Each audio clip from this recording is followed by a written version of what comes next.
Hey guys, Diana Allers here. Just adding this at the beginning of this because I just want to explain something kind of ironic and funny. So we recorded this video like months ago as of this going up, and the original plan was to, like the Mass Effect 2 one, include a bunch of clips and way more editing, but the problem is it's a 3-hour conversation and I didn't record the game as I played it, so I don't have all the footage, and I'm simply not willing and don't have the time to go through a 40-hour RPG again just to get footage for this one video. It just makes no sense. And the irony of it is, I guess, the funny way the 3 jar videos on the Mass Effect games have basically reflected the development of those 3 games, where the second one kind of had the most love and affection poured into it and had like time and loads of editing, and it came together nicely. And this video on the third one is going to be way more rushed, I guess, kind of like the game. So we got a weird parallel going on there, but I think that the discussion's really good. We did intend for them to be more like podcasts you listen to over Watch anyway. They're just so long. We go through like most missions in the game, so I hope you enjoy. Let me know what you think. Sorry it couldn't have been a better video.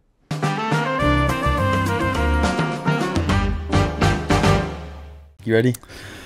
Ready as I'll ever be. Good afternoon, morning, evening or night, ladies and gentlemen, and welcome to the third and final rendition of our Mass Effect trilogy discussion. That's right, yeah. Bit of a different spin today. Is Mass Effect 3 as bad as they say? It's a multi-layered discussion here, bro. It is a multi-layered discussion. Yeah, I'm Jamie, always on the show, joined by the lad with the iPad, Alex. Hi everybody. Let's talk about the bad one. Yeah. So we kind of got a good thing going in this Mass Effect 2 video, where it's like quite a structured discussion. We went through like the missions one by one, whereas when we talked about the first game, it was kind of like all over the place. We had no idea how to structure it necessarily. So I think for this one we'll have sort of a nice combination of the two, in the same way the kind of... Yeah, it sort of represents the games themselves. Yeah, Mass Effect 1 being somewhat chaotic, Mass Effect 2 being a streamlined... laser focused. Yeah, laser focused, and 3 being... So if we want this one to represent the game, we've got to, like, I guess, rush it really quickly and we not give it enough developmental time. In a day. So let's start there then. Is it as bad as they say? Top level, before we get into the story, before we get into the granular details. Top level, honestly, I'm going to say it's worse than they say. Really? So there's a couple different angles to this, because to get this going, the Metascore for Mass Effect 3 from 2012, it was released on March 6, 2012, with a 93 Metascore. In which I will say, if the title was, is it as good as they say, if we're going off the critical reception, I would say it's absolutely 100% not a 93. There's no way in hell this game's a 93 in my mind. Absolutely not. Because that is about the same as like the way Mass Effect 2 was reviewed, or even, I would say the argument for 1 holds up more in terms of its rating, and just for the time and the rating it got in 2007 when it was released is much more impressive than Mass Effect 3 in 2012.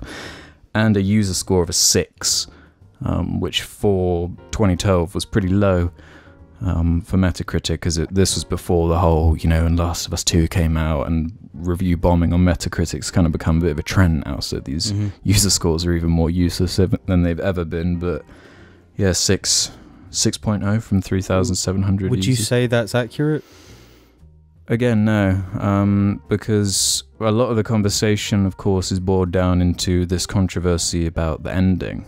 Yeah. And it's often kind of reduced into that, with the idea being that the rest of the game is like perfect or whatever otherwise, and it's just at that end point that things start falling apart. But it is way more complicated than that. Yeah, we'll put forward our arguments throughout the video. Yeah, I will say, standpoints. If I have to answer, is it as bad as they say? Yeah, I think the reaction for the game towards the game is it boiled up that way for a reason. the emotions that were brought out because of this game are totally justified, and the fan response, maybe while the hatred wasn't organised in the way it was kind of manifesting, because I think the blame is primarily on EA in the way they handled the project from a top level, which is really disappointing to me. But I think let's just jump into this perspective then.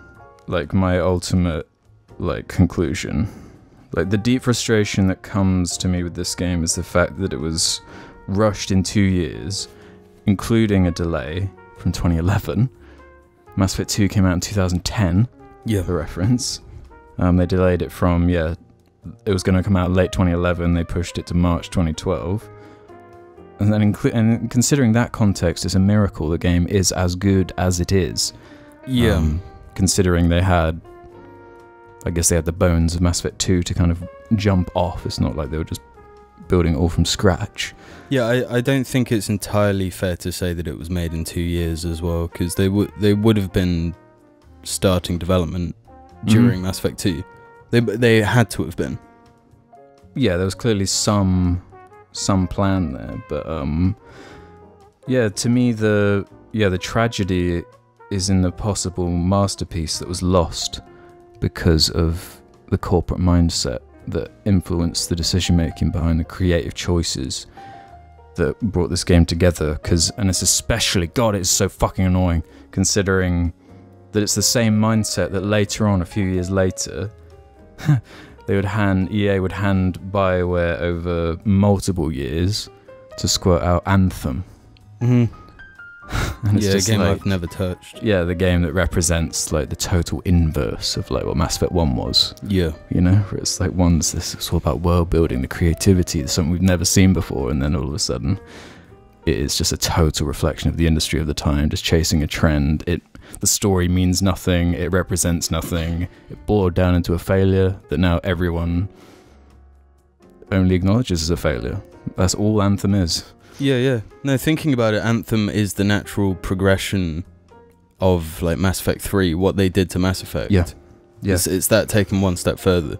So in trying to find how long it took them, or what the exact time frame of the delays was, because it was a decade ago now, that all that was happening, I found an article from Cinema Blend from 2011, which was titled "Why Mass Effect 3 Was Delayed," and I think it's pretty telling by the way it was reported. Listen to this. BioWare announced yesterday that Mass Effect 3 will be released in early 2012 instead of late 2011. Why'd they do that to you? ? Well, publisher EA's CEO John Riccitiello says they want to make the game a larger market opportunity. Essentially, step by step, BioWare is adjusting some of the gameplay mechanics and some of the features that you'll see at E3 that can put this game into a genre equivalent of shooter meets RPG, and essentially address a far larger market opportunity than Mass Effect 1 did, and Mass Effect 2 began to approach, said Riccitiello. Translation: Mass Effect 2 was a hit, but we want a mega hit. That's the saddest thing I've ever heard. It's exactly what they did to Dead Space 2 into 3 as well. It's the exact same thing around the same time, same trends. Yeah, it was a terrible period of time. Every game was chasing the sort of Gears of War trend. Yeah, and Mass Effect 2, it was affected by the landscape of how bad it was getting, but it was just managed to avoid how bad it got with this game, where it's just on a level where it's affected the design in ways, their decisions with the way they monetize it and just the DLC plan and everything. It's never been clearer just how fucked that whole approach was than it is now, and with a bit of time in between just to see how certain decisions have... I think they permanently fucked the franchise because of their approach to Mass Effect 3 when, if they had the patience, if they'd seen what they had on their hands, they could have had a final entry to the franchise that, sure, maybe it wouldn't be Call of Duty or whatever they wanted from it, but I feel like if you had the quality there, if you had a Witcher 3 tier level of game, it speaks for itself. It builds up value in your company, it builds up value in the property. You would have this perfect trilogy that everyone adores. That to me is more valuable than any thrown together COD trend thing. It just goes to show that the people making those sorts of decisions, the higher ups at EA and that, just have no idea. Like they wanted a Call of Duty from a series where like 50% of the game is talking to people, is talking to aliens in like a sci-fi world. What Call of Duty dude is gonna jump into Mass Effect at the third one, an RPG about making choices and talking to people? Yeah, because we kind of mentioned a little bit in Mass Effect 2 that how it was starting to shift towards being more action-orientated. It was clearly a bit more action movie inspired. It made sense. It was kind of chopping things down a bit. Yeah, I think it's kind of a happy accident with Mass Effect 2. Yeah. Yeah, especially with what it devolves into in 3, which I guess we can get into now, because unlike the previous 2 videos where we avoided talking about the actual gameplay until way later on in the video, I'd much prefer to actually start with the gameplay of Mass Effect 3 here, and then go into story after, because I just feel like that's... there's a lot to unpack there. The gameplay is the best out of the trilogy. Yeah, without a doubt. The actual moment-to-moment shooting, the feel of it, the animations of it, the feel of the biotics and everything, even the upgrade trees are better. It's the way you kind of can take your character from 2 straight into 3. You have all the powers that make sense that are there. If you've been leveled up in 2, like you've already got some upgrades going. Yeah, from what I could tell, it keeps the exact progress from 2 into 3. So you'll have the same upgrades and everything. Yeah, so there's a nice integration there. Yeah, totally. Still not the deepest in terms of the actual RPG, like... if we're talking about making builds and experimenting with that kind of stuff, it's not that level of deep. I would say for what they're going for, it's probably just enough. To be honest, it almost feels like the game was designed around the multiplayer, like the sandbox of the multiplayer, the way the enemies are designed. There's like quite a solid rule set of the way the enemies work. It's like expanding on the way it was in Mass Effect 2, you know, where... Yeah, with the enemy variety, there's a bunch of enemies that sort of require teamwork to deal with, at least on the harder difficulties. Which is actually something that frustrated me with the gameplay of this game. As good as it feels, and it is just a straight up improvement from the previous 2. Yeah. Something about the AI squad mates, it's not right. I don't think the AI squad mates have ever necessarily added much to the moment-to-moment gameplay. But when they've designed all this stuff around a cooperative multiplayer mode... Yeah, well the thing that I find the most interesting about it was that when I'm put into Mass Effect 3 and that gameplay, I don't really want to experiment with those systems within the single player. I'm much more interested in the multiplayer side of it. Maybe I do want to play as a Drell, do like some biotic shit, do that. Actually, next game I kind of want to do like a soldier build, and like that's more interesting to me with that gameplay. It makes more sense with that design. I think there should have been a way where you could sort of change class on the fly. Yeah, kind of like they Andromeda. Did in Andromeda. It can get kind of dull. The thing is, shooting people is the thing you do the most in this game. Way more than Mass Effect 1 and 2. Yeah, like the balance is more and more towards shooting with each game. Yeah.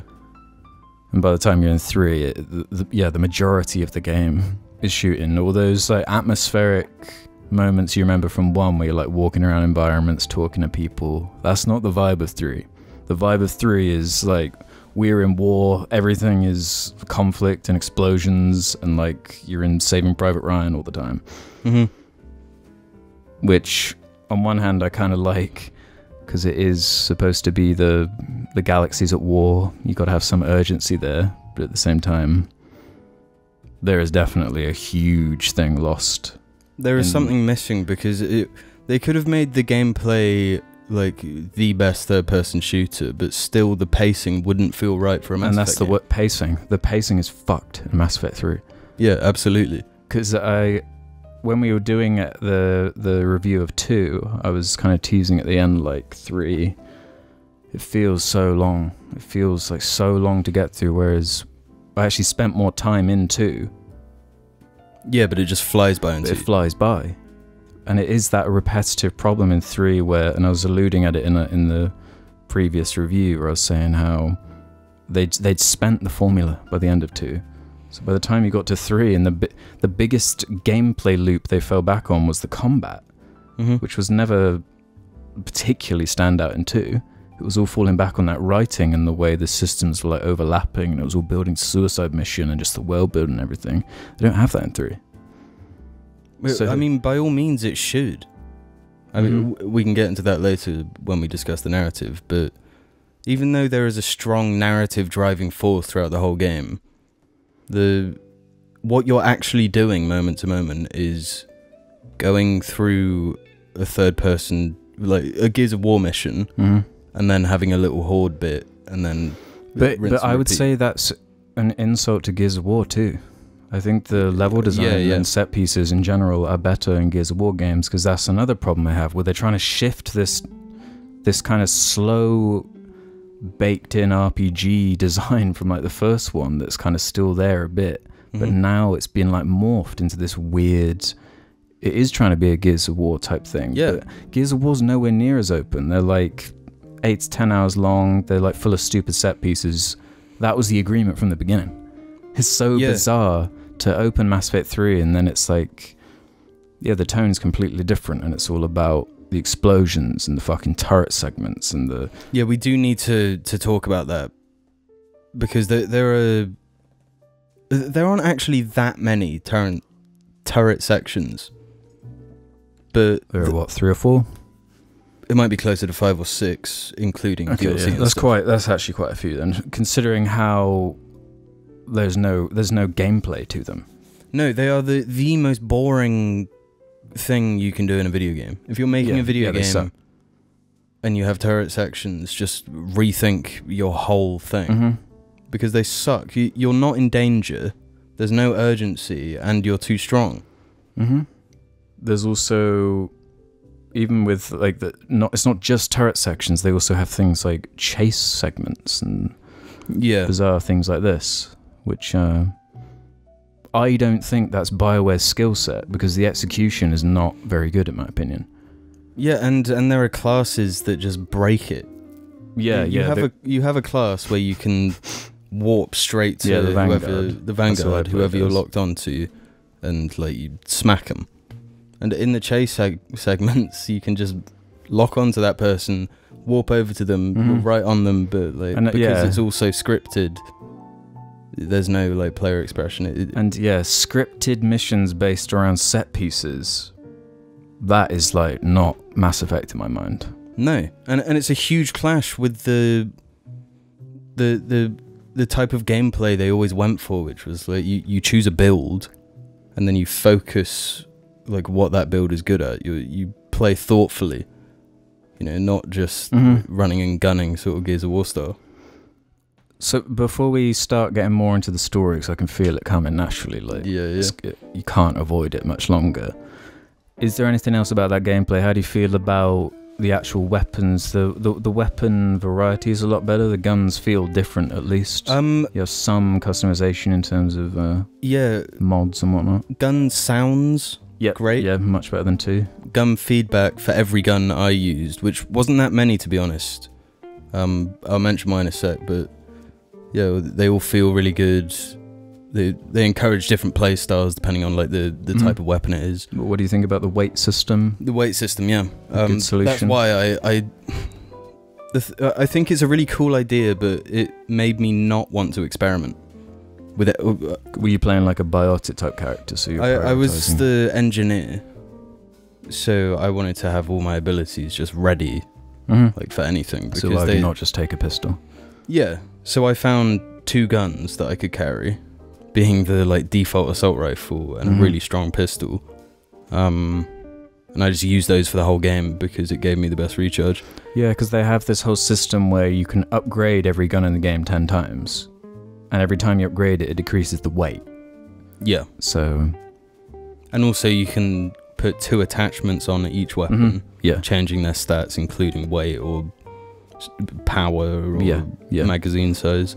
Yeah, all that stuff I think is really good. But again, better for the multiplayer where you can experiment. Yeah, again, it seems kind of designed almost for that. Yeah.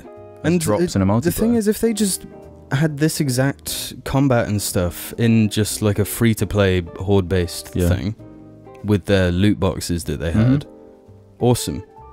Fun little game. Yeah. But trying to apply that to the single player, something is off. It's what I was trying to say in the Mass Effect 2 video, that there needs to be like another pillar or something in the game. I was trying to think about it, like what could fill that role that is missing, and like could they have done something? See, it would have required so much like new dev time, new systems to build. Like, could they have done something with like not necessarily space combat, but some way where you could be like organizing like your fleets around, or just managing because it's all about like building up your galactic readiness. If there was just a bit more control or like payoff to that whole system. I do want to talk in depth about that galactic readiness thing. But going back to gameplay briefly, they added rolling in this one. You get like a dodge roll, like Dead Space 3. Yeah. But in this case, I think it is something that should have been in the game. Yeah, 2 should have been in 2. Yeah, 2 definitely needed it. It definitely helps like the Vanguard class too. You can actually pretty much straight up break the AI if you like can just run around fast enough, because they just like can't respond quick enough if you can just move. Speaking of running around fast enough though, what is the deal with the sprint in this game? The sprint animation? The sprint animation and just like the speed of it. You just enter warp speed and it is a stat you can increase, so you can wear armor that makes you run faster. Even faster than the base speed. Yeah, so it's an actual, they call it like storm speed or something. Yeah. So you can actually be faster, so you might have been wearing a bit of armor that made you sprint quicker or something. But I would agree with the animation stuff. If in that opening level, if you can get ahead of Anderson, you can see like his running animation, and it's like sped up, and it's like really bizarre. Yeah, it is weird peculiar. stuff like that. But even though the animation is kind of wonky, it feels really good when you're moving that quickly through the battlefield. And they added like a thing where you sort of slide over a piece of cover if you sprint. And there's like every class has like a melee kill thing, and you can like pull people over cover and stuff like that and insta-kill them. It's alright. It's not bad. My main problem with the dodge roll is that there's just so much stuff mapped to one button. So if you want to pick up a Medi-Gel because you've used all your Medi-Gel in a fight, you got to press A or spacebar, which could make you roll by accident. It could make you take cover that same problem by accident, or you might get lucky and you'll actually do what you want to.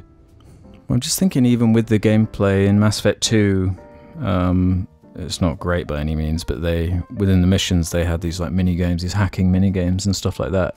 Even that level of stuff is stripped away in 3. Yeah. So when you're doing a level, it is either you're shooting stuff or you're in a conversation. Yeah. Yeah, and gone are the moments where at the end of a mission you'll be walking around talking to the people, sort of and because contextualizing everything. To expand on that's always been the formula, is combat then conversation, but the conversation was such a meat in 1 and 2. I just don't feel like I'm getting those choices, that depth of conversation that I am in 3. But that's most of the gameplay, to be honest. I like it, it's fine, it's not it's not what bothers me about the game at the end of it. Like, you could still have this exact same gameplay and it still be like amazing if the other systems were a bit stronger. No game, no matter how strong the gameplay is, if it's just the same thing for, how long is this game? Tens of hours. Tens and tens of hours. Yeah, for a game that's tens of hours and you're not really doing anything else of note, it starts becoming monotonous, and that is, I guess, what is such a strength of Mass Effect 2, is that pacing. Is that when you're jumping around these missions, it is all across the galaxy, it's like a different environment, a different character being introduced to, and that is there in 3, but for some reason it's just less distinct overall. Like, sure, you're going to like Tuchanka, but like the individual missions on it aren't particularly that memorable or strong, in my opinion, when you break it down mission by mission, which we're about to do. Yeah, also, technically in gameplay, the Normandy scanning minigame thing. Right, yeah, with the like percentages, and you can scan and the Reapers will come and like chase you type thing. Yeah, I think a straight up downgrade from Mass Effect 2. Everyone complains about the mining in Mass Effect 2, but it made me realise why that is so important. The mining in 2, yeah. If I'm heading to a side quest in Mass Effect 2, I just felt, because of the percentage thing in the corner, saying, oh, this system, you've got like 12% done. So like, oh, I might as well just pop to each planet, see if any of them are rich, and I'll get some resources. In Mass Effect 3, you go into a system, you don't even know if it's a system where you can get stuff or you can't. You just have to spam the scan button, and if something pops up... Well, yeah, well, there will be a percentage, though. Not if... Oh, no, I know what you're saying. There are some... And I think this might be like leftover just QA stuff that was missed from the original, where it's like some they just forgot to add it or something, or like some systems don't have the proper information. I don't think the percentage pops up unless you scan at least one thing. Yeah, then it will tell you, that. Which is really stupid, because then I'm not even going to bother. You want me to spend all this time seeing if there's stuff even to get.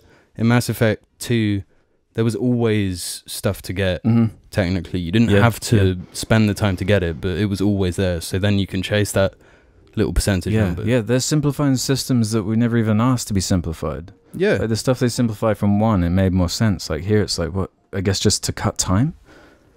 Yeah.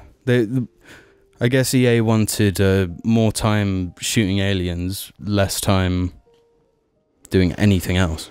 Yeah, because I do kind of like the idea of the way the Reapers come in. If you're like taking the piss, like scanning too much, it does add a sense of urgency and makes it feel like there is like a galactic conflict where there's a looming threat coming in, because that's like one of the big problems with Mass Effect 3 is this urgency thing, and like anything that feels even remotely to the side really stands out. Like, why are we doing this right now? Why are you doing this random side quest with this guy on the sister right now? Like, this doesn't really add up in ways where in Mass Effect 1 and 2 it just wasn't really a problem. Yeah.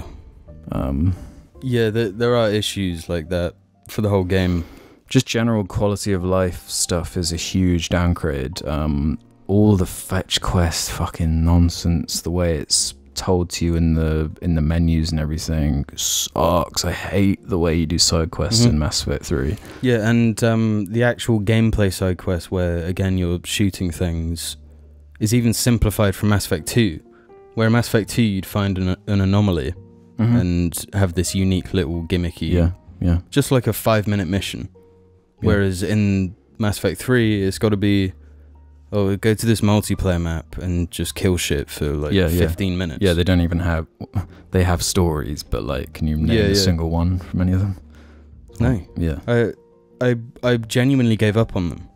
You can play one of those missions and know what the rest are. Yeah, they were guff, just added in because of multiplayer content they'd already made that they could double up on. Yeah.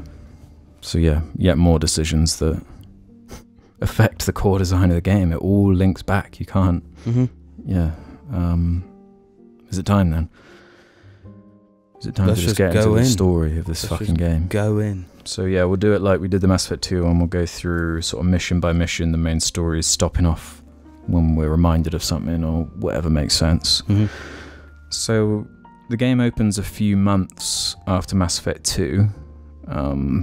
Shepard's on Earth.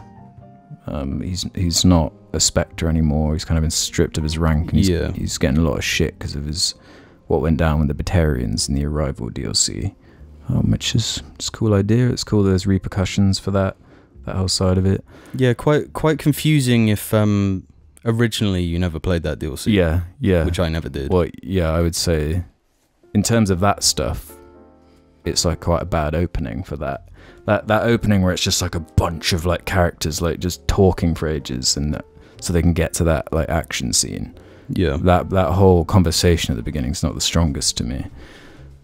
But you get the council bit where it was not the council, it's the Earth Council, the higher ups in Earth Council bullshit or whatever, and then they get the messages from the moon that they're coming, and then the Reapers are here, and that's the general plot of Mass Effect 3. It's the Reapers are here, and it's like, how are you going to beat them?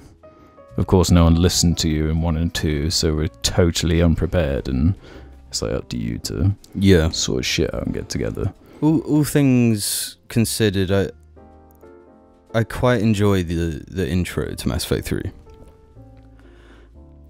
We're already gonna have to jump in the bullshit, because I agree with you. I think it was the level they released as sort of the demo. It was like a hype building thing. It's all built around that with the way the level ends with that Clint Mansell like piano and the and all of this kind of stuff, all trends from around that time. Inception had come out like the year before, 2010 or 2011, but it's that child. The game opens on the Star Child or some child, the child that winds up being so core to this whole story of 3. There's a boy on Earth who just chilling there, I guess. He's like playing with a toy plane. He's got like a spaceship. Yeah, and Shepard. There's a lot of highlight put on this child in this opening level. You see him like running into this room. He's in a chute. He's in like an air vent, like a Batman. Yeah, he's in a little air vent, and then he like vanishes. And it all concludes at the end of the level. He's like trying to get into a shuttle, and then a Reaper like explodes him while Shepard like watches. Yeah. Which then leads on to Shepard having these sort of dreams, these nightmare sequences. These, playable nightmare sequences where you chase around that child. Yeah. So this, it's difficult to figure out what to interpret from it, because is it just like basic like foreshadowing where it's like kids represents like innocence, vulnerability, he's killed, it's like Shepard guilty, it's a lot on his shoulders. It's like in Terminator 2 where the playground with the nuke going off, and it's like the stakes of the character, it's like them expressing how they're feeling inside. But it's really weird because Mass Effect's never done anything like this. No.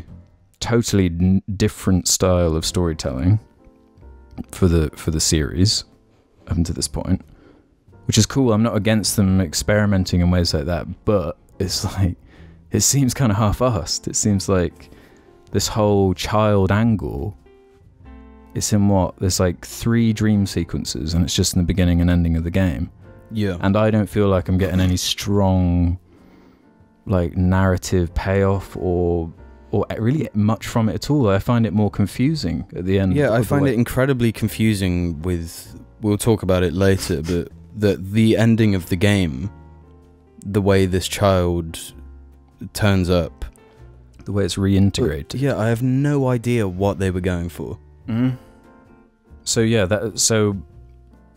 that aside, I think it's an okay sort of intro to the game where you're introduced to the I like that the Batarian like husk things are kind of prevalent, because they were like the first kind of race like attacked by the Reapers. No, I think that's really cool, because you're never really you're not told that at all at that point. So it's just like an organic way of giving you some information. Yeah, and it's kind of one of the payoffs in the game is seeing like all the different races and what the Reapers have done to them, what they do to them, and adding to the kind of horror of them. And the more of that's left to mystery, the kind of more powerful it is. And they basically stumble every time they have to explain the Reapers' their motivations. But yeah, it's an alright sort of opening level. Anderson makes you a Spectre again. You get the Normandy back with a new colour scheme. Yeah, and Ashley from Mass Effect Yeah, 1. Ashley O'Caden, the Orcaden, sorry. survivor. Yeah, it's reintroduced, as well as the new character to the squad, James. Yeah, James is in there. He gets introduced. But I mean, that's pretty much it for the first mission. Then it's straight off to... Yeah, you go straight to Mars, where the biggest, most important MacGuffin in the whole franchise is introduced for the first time. You go to Mars because there's an archive there. There's like an Alliance-owned archive that has information on some Prothean thing that they've had this information for a long time, and Cerberus have gone there to try and get the same information. Yeah. And you're going there now? In terms of story, immediate red flags. Like, yeah, and with it's like such a strange place after that first mission on Earth, and just the way that level ends, and then to go into what feels like a level from Mass Effect 2 or something. And that urgency is kind of gone. It's really weird, and it's like, wait, where's all this setup? It's bizarre. Where at the beginning of the third game, you're like jumping into all this setup where I feel like there needed to be more of a natural way for this story to get moving. It's so awkward the way everything gets into place, because and Liara's there on top of it. Like Liara's on Mars, because she's of course the Prothean expert or whatever. But also the shadow broker, like the intel broker of the entire galaxy, the main like criminal organization boss. So the whole most of the dialogue there is like them just having to explain the bad angle that they've approached it from. So like when the Elusive Man shows up, he's like, yeah, look how long we've had this information for and you've done nothing with it, type thing, to explain how, like, why has no one acted on this information before when you've known it. The Alliance has known about the archives for more than 30 years. And what have they done with it? And that's like not enough, in my opinion. No, not at all. It's something that if they wanted this Crucible plotline, they had to have introduced it in a previous game. Well, apparently one of the original plans was to have Javik be the Crucible, and he was going to be one of the core parts of the story. I was actually going to say that him introducing the Crucible would have made way more sense, but again, I still think Javik should have been introduced in some form in the previous games, like as like a Prothean from one of the tubes from Ilos in Mass Effect 1 maybe. Well, that's what he's supposed to be, right? He's one of those tubes from the first game. Yeah, but I think that they should have had a living Prothean that they couldn't get out for whatever reason they decide, and then in Mass Effect 3 you have to get him out and like figure out a way. It just would feel more organic to me that way, instead of just having like a Prothean just turn up at the start of the game, or just like... Yeah, they do the same thing twice. Like this big machine. Yeah, they actually make the same mistake twice, because it is basically the same... It's the same role they would have played, I guess. Yeah, yeah. So yeah, it's just like already, I just fucking hell. So, and then this Mars mission itself, you're fighting Cerberus for the first time, who are now revealed to be like these husk things. Yeah, because the whole Elusive Man slant is he's supposed to be... He wants to use the technology of the Reapers to beat them. The synthesis ending. This idea of like combining and combination and that side of it. So that's what his... You know, it's like the Cerberus becoming the Reapers. He's like indoctrinated or something. You know, it's... They're trying to do the like Saren thing, I guess, with him again. Yeah. I just straight up don't like the Elusive Man in Mass Effect 3. I don't like Cerberus. I don't like what they turned Cerberus into. And in Mass Effect 2, it felt like this sort of underground organization that didn't have a... Like, they had money, but not... I don't know. Just sort of not enough to like single-handedly take on the entire Citadel by themselves. Type. Yeah, or take on the human military at Mars. Like, why do they have these armies of people? Where do they get all these people? When in Mass Effect 2, you're just like a guy by yourself working for Cerberus, and you just have to get this ragtag of group of the Suicide Squad together.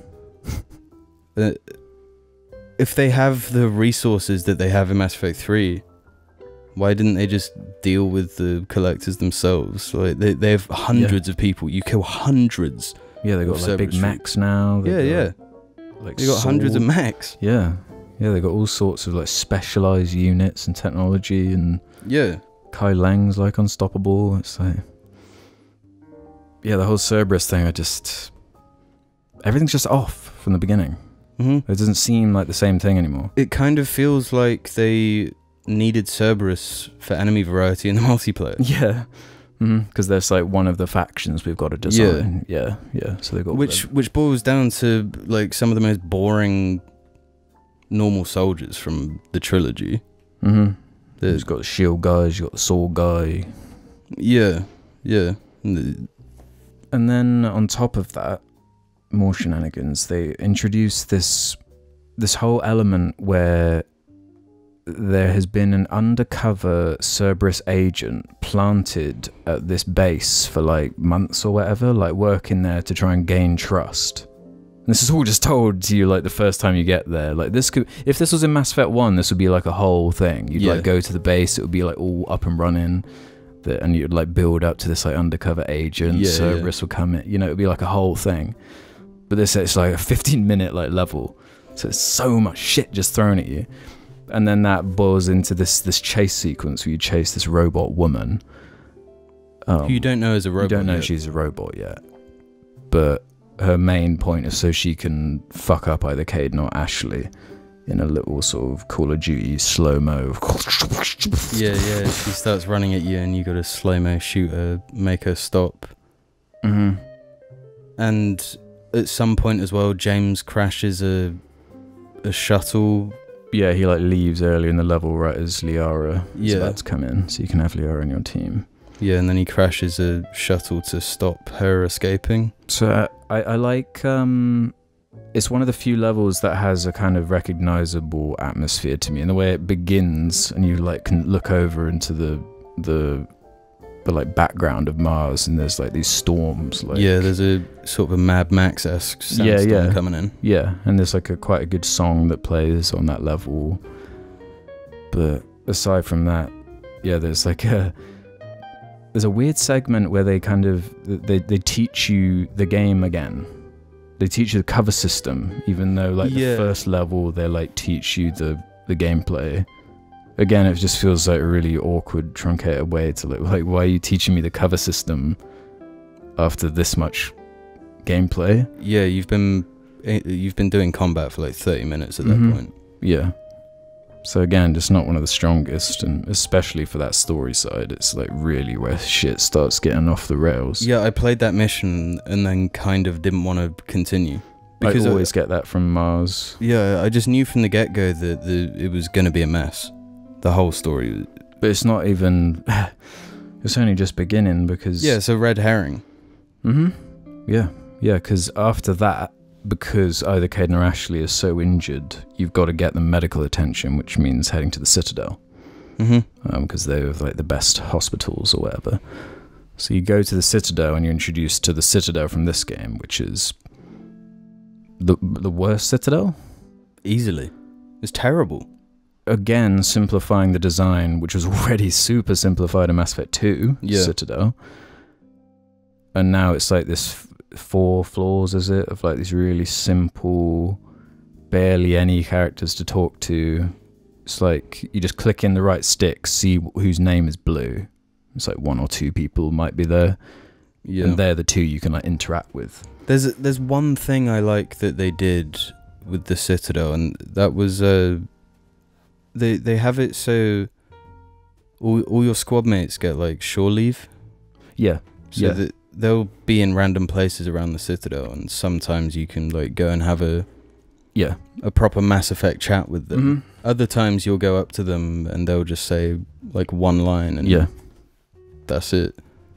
But yeah, I like the idea of making these characters actually move around the world, like like they. Yeah, I would agree with that. I do like the way the actual like character moments you get. Like there's that really good one with Garrus. Yeah. You like throw the bottle and you can choose whether to shoot it or miss it on purpose and stuff. That's the like heart and core of Mass Effect to me. So Yeah. I'm glad that is in there, and you still have the conversations on the ship and everything, but the actual design of the Citadel itself and the like side missions, that when you think about like the side stuff on Omega or Citadel from 1 and 2, I can think of all sorts of like moments, different characters, little bits of dialogue and all this. Citadel and 3, I mean, it's nothing. All I remember is Diana Allers, who you get at this point. Well, it's a choice, her whole inclusion. This is the point where you can choose to get her on your ship or not. Diana Allers, of course, being Jessica Chobot, formerly of IGN. She was working at IGN at the time. Who is, I guess, a major character in the game for some reason, who you can romance. I fucking don't understand this decision, especially considering how in Mass Effect 1 and 2 there is a reporter character who's in it multiple times, and that would have been a cool payoff to have that character, to have the choice to bring that character on your ship, and then have like that be like part of the dialogue and be like, hey, you punched me in Mass Effect 1 or something. It's kind of a conflict of interests. Yeah, big time. To a certain degree. It's really, really bizarre. And she's not an actor, from what I understand. She is in it to be Jessica Chobot. Yeah, and she delivers all of her lines like she's doing a daily fix at IGN. It's like... Yeah. What's going on here?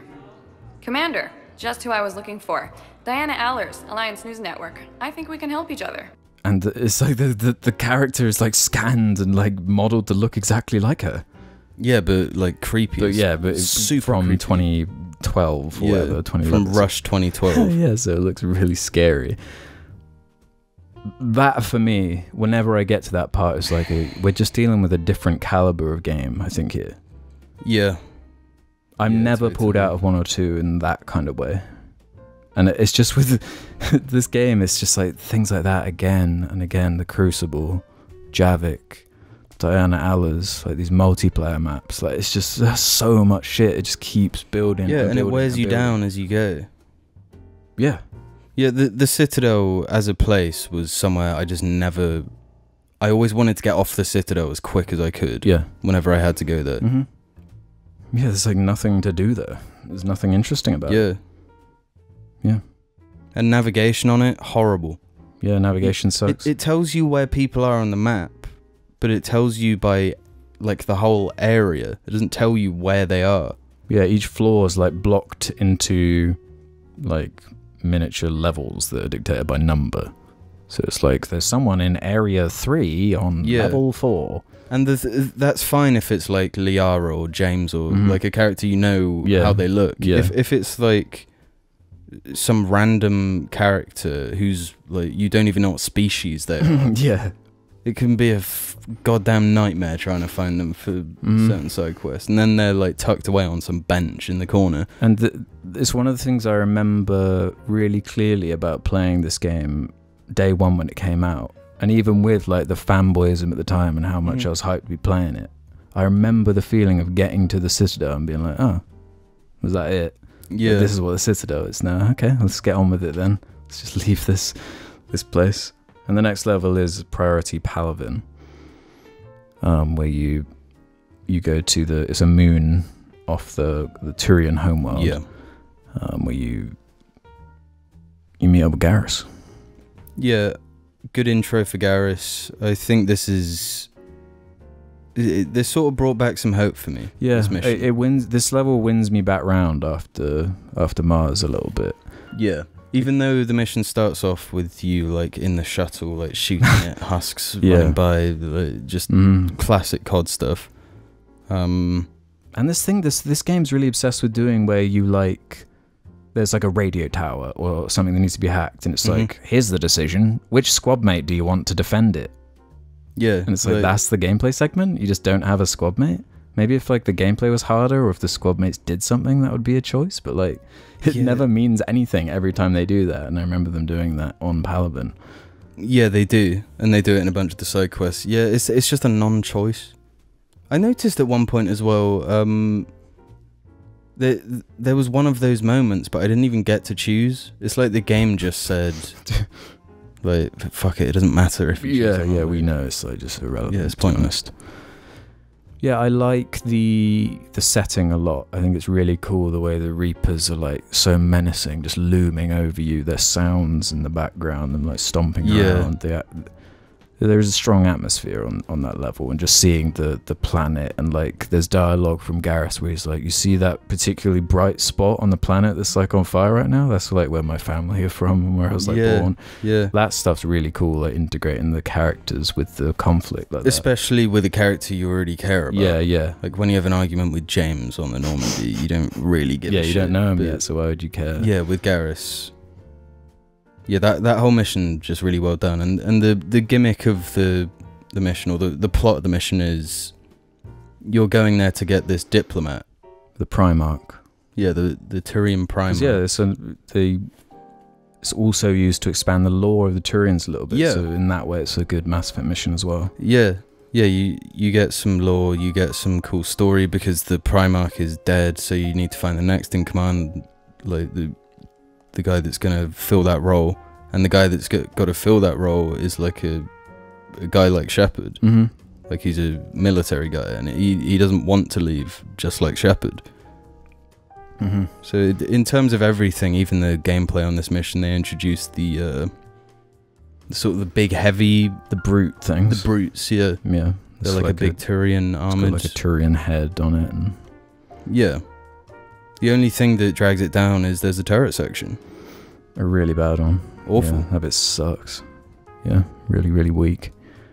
But yeah, I think that's an okay level overall. It kind of captures what they're going for. Yeah. It makes you understand this kind of war tone they're going for with the bunkers, and you're going through the environments a bit more. It feels like a bit more of a setting as opposed to like just a quick thrown together level like Mars was to me. Yeah. Where like the whole setting didn't even feel like fleshed out at all or anything like that. Where it's just a moon on Palaven, like it's already filled in. It all just makes sense with what you've been shown already. Yeah, and the plot that you're told doesn't like confuse you and piss and you off. And the actual like conflict and decisions are genuinely interesting, and it's where the dialogue system could have like really come into its own, because the politics during war, like holy fuck, the amount of shit like and decisions and the conversations that are going on, it like almost writes itself. And a lot of the best shit in the game is of the result of that kind of conflict and the different races, like their approach to war. And well, if we're moving this fleet over here, then there's going to be like something weak here, and so we need like this fleet from over here and this race to help out over here. That stuff is awesome. Yeah, and the way you're told about what each species is good at. Yeah. Like Turians have a really powerful would you call it a navy? Well, and it's why you need the Quarians so bad, because they have the best, most capable fleet of ships. Yeah, so they've got like a huge fleet. Mm-hmm. So it's like all this, like it's just like all these layers of payoffs of like all that world building, all this time. It's like coming together in a way that you're seeing like all these like huge scale conflicts. It's like such a satisfying way for those kind of payoffs to come together. Seeing all these fleets like fighting Reapers and shit. It's like, it is what you'd imagine from like Mass Effect 1, like how it could go down type stuff. So next up is actually the first piece of DLC, which was a controversy itself all at the time. A day one, oh my god, actually having to describe it is just so bad. This whole thing like fucks this game so much. But this level was a day one DLC, as in you could either buy like the best edition and get it day one for more money, or you paid extra money on the day, so you had the privilege to have this character on your squad. But it's not just any character, it's not just any squad mate. This ain't fucking Kasumi, this ain't Zaid. The first alive Prothean that has been discovered in the Mass Effect universe in this timeline is I guess a DLC mission, a whole squad mate. A squad mate whose importance is so crucial that I would say he dwarfs in comparison to all of the other members in the team, to the point where why would you even bring anyone else along? The perspective of this character to me is so much more valuable than anyone else's on the team. It's introducing something that's like such a big deal in the universe, but it can never be lived up to or properly implemented because it's this side throwaway piece of DLC bullshit. Yeah. I actually can't believe it. And the fact that this is actually a talking point that part of the story once was based around this character, the fact that that was even a conversation, the fact that seems so obvious, that is the angle you would take with, like, why else would you bring up something so important at this point in the story if it was not going to be relevant to anything? Yeah, it suffers because of the way they handled it. It suffers the same problem as the Crucible. Mm-hmm. Like you said, it is the same mission. You turn up to this place. Oh, Cerberus is here trying to get this thing. I'm sure, like, we should stop them and get it for ourselves. Yeah. So you do, and it's a living Prothean. Yeah. Like the connotations to the universe of Mass Effect with him being alive are huge, and there's even whole huge reveals that I find really satisfying that come as a result of it. Like the whole dynamic of, like, Liara being there too, and she's like the expert, and her coming to the realization that they're actually kind of like a horrible race, and her, like, idealized the way, like, a historian romanticizes, like, an older culture, and then being confronted with it and it being, like, not quite what she imagined.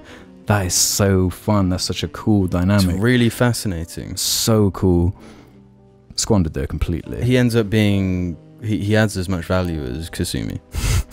I would say it's more than Kasumi, because they actually go and do proper cutscenes with him on the Normandy, where they do go into the lore and stuff. But the fact they felt the need, and they knew that had to be in the DLC, because otherwise people would be like, what the fuck is going on right now?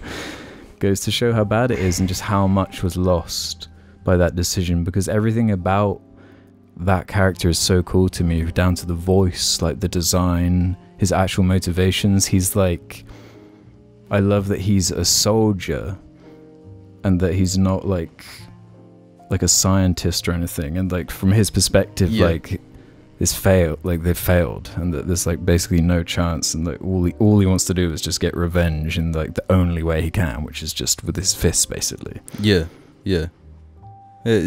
They could have done so much with this character.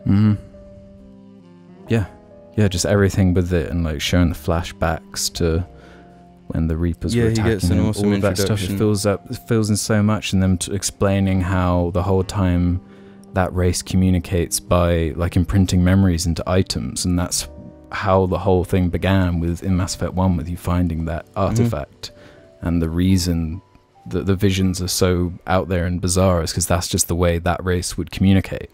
Yeah, and there's no way for Shepard to interpret it. It's sort of implied that... Well, I mean, it's not implied, it's just said that the Protheans were, like, way further ahead in terms of technology than what they have currently in the Mass Effect universe. And he, like, comments on that. Like, but you guys still use, like, videos and shit? Yeah. But the whole lore they get out through the Protheans, and that, like, the Reapers were able to take them over because of how sort of totalitarian they were. They were so one lane thinking. They ruled through force, and they were just, it was my way or the highway. Sort of thing. And that was their ultimate downfall, which is another cool, like, layer. And it's they could have had the whole game be based more around that sort of shit. And as a like a starting off point, it makes way more sense to me than the whole Mars thing. It's so much more natural, but I do want to say the mission itself sucks. It's terrible. It's one of the worst in the game, to be honest. There's nothing memorable about it. They went from Mass Effect 2, which is a game, like, I'm sure a lot of people didn't like the aspect of it being more linear mission-wise in Mass Effect 2, but they didn't have to worry about signposting. They went back to Mass Effect 1 and thought, oh, you remember how much fun it was when, like, you just walked around and didn't know where the fuck you were going for, like, 20 minutes. Let's do that again. That's what they were going for, because the amount of times in this game I was just walking around not knowing where the hell I'm going. Yeah, because they changed that little arrow thing from 2. Yeah, where it would just say, like, find the security beacon. Yeah. And you're like, well, how? Yeah, because on that map it's like there are like 2, and you've got to, like, go to 2 different points and find them or whatever. Yeah, and that's supposed to be that's Eden Prime from the first game. Yeah. And it doesn't feel the same. No, it doesn't have because it's using all the sort of preset buildings, all the assets that they'd already made, and the fucking ladders and shit. Yeah. Huge disappointment. Another huge, just like, what are you fucking doing? Yeah, and the fact that it's the same place makes it even more confusing, because like, so they found a Prothean beacon that you use in Mass Effect 1 on this planet, and then they just find an alive Prothean on the same planet. Yeah, it just doesn't feel right. There's a lot of like, it doesn't feel right stuff in this game. It just feels like cheap writing. Oh, totally. Yeah, and up until like I guess my last playthrough, I had him for every mission. Really? Yeah, he was the one I'd always choose because I do want to hear his dialogue. He can offer me something and illuminating that the others can't.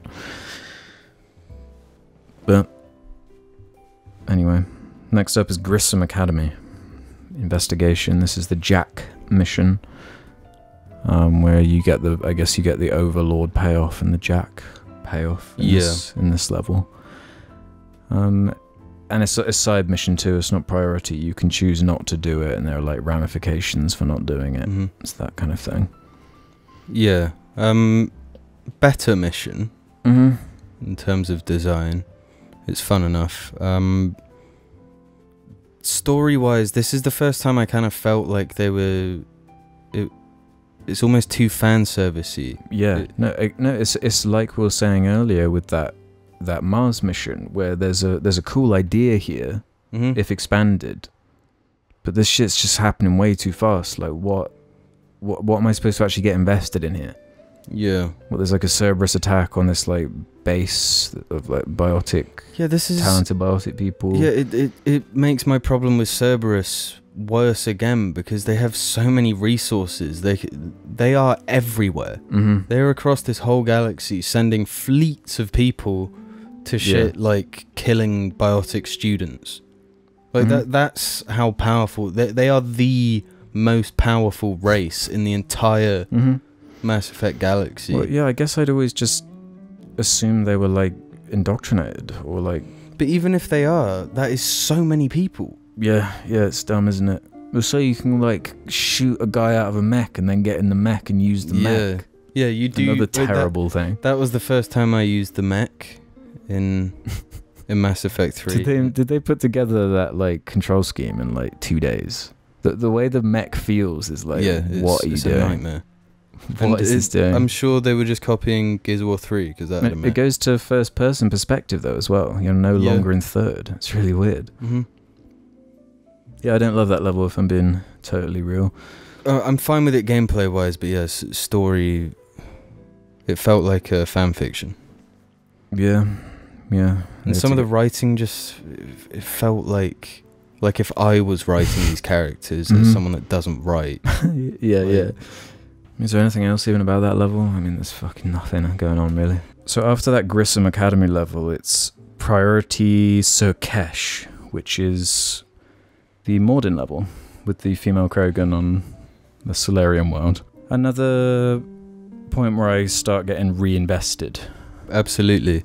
Yeah, so like finally something's like of consequence is like happening. Yeah, the universe knows that they need the Krogan if they're gonna, because that's the conclusion from the end of Palaven, isn't it? Is they need the Krogan.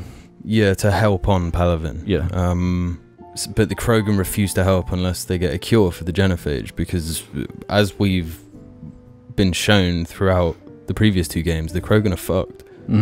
They've been totally screwed over by the last time there was a huge war, like a galactic war. Yeah, so it's like fair enough from their perspective, like, why would we help you when you just fucked us over last time?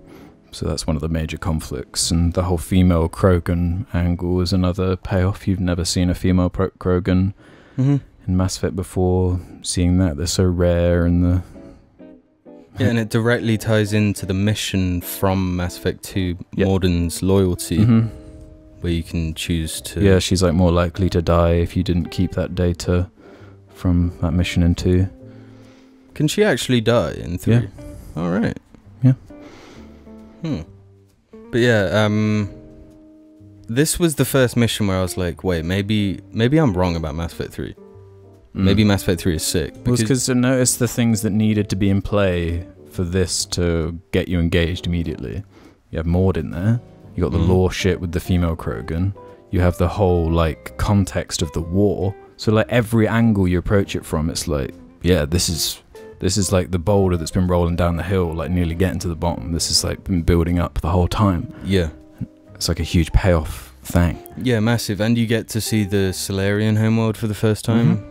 Super cool. I think you even have the because on their homeworld they've got all these like different races. I guess they've got the like shadow broker things from Mass Effect 2, chilling out there because they specialize in like science and stuff. The Solarians, so they've got like all these different species. So that's a really good level, I think. Yeah, super cinematic as well. But the biggest problem with it is that you're fighting Cerberus. Yeah. Why are you fighting Cerberus on? I can't even remember the context. Honestly, I don't think you even should have had a fight there. Yeah. They probably could have built enough with the dialogue and the characters, because Rex is there. We didn't mention that either. Yeah, that's another Rex, if you manage to save him in Mass Effect 1, he turns up. Yeah, so there's like a tension, there's an underlying tension with the races and everything, so they definitely could have designed something that wasn't just waves of killing Cerberus, but and ending with a mech fight, but that is the level they showed at E3 too, so it's probably why it's so cinematic. Right. If you remember. Yeah, but even though I would have preferred it if it wasn't combat, it ended up being a good mission. Yeah. Yeah, it's definitely one of the ones like Palaven that's a bit like, okay, yeah, you're winning me over with this concept a bit more. Yeah, and you're going up the levels with Mordin talking to you the whole time. Yeah, just having him there is like such a thank God. Yeah. Holy fuck. It just ends up being quite exciting, and everyone is invested in Mordin, and if you still have Rex alive, everyone likes Rex. Yeah, yeah, it's just everything, the drama really works on that level. Yeah, for sure. And the next up are the 2 Tuchanka missions that follow. The first being this Turian platoon, a crash-landed squad, where they introduce this harvester enemy, which are those things that are in Grunt's loyalty from Mass Effect 2. There's like bug things that are now reapified. Anything to say about those? I find it quite weird that they seem to be kind of breaking their own rule, because they're just like a wild animal in Mass Effect 2. Why are the Reapers harvesting? Yeah, true. They're supposed to only harvest things of a certain intelligence, because that's one of the funniest things in Mass Effect 3. There's a race they introduce and kill off in Mass Effect 3 that's only referenced in like a news like thing in the Citadel that you can hear. Really? It's like this. Yeah, it's actually really funny. It's like there's a race of like birds or something that like their strategy for countering the Reapers was to just be like, well, they only go for things that are too evolved. So if we just like cut off our technology and just like hide, then we'll be alright. But so they just like got killed instantly. To be just normal birds. Yeah, so they just get slaughtered or instantly or whatever. But yeah, I didn't think about that with the harvesters. I guess that doesn't. Yeah, there's a few just plot holes throughout the whole game. It's not like they had to have that enemy type either. They don't even. No, they can't even exist in the like a normal fight. Really, they just have to come down and they ruin every fight they're in. Yeah. No, I played the game on hardcore. They're stupid on Insanity. They insta kill you. Yeah. And in the later parts of the game, when they turn up, it's like, what do you even expect me to do? What it boils down to, the worst thing about playing this game on a harder difficulty is like, the best thing you can do is sit in cover as far away as possible and take pot shots. Yeah. boring as hell. Yeah, so the game would have been better if they didn't introduce that enemy type.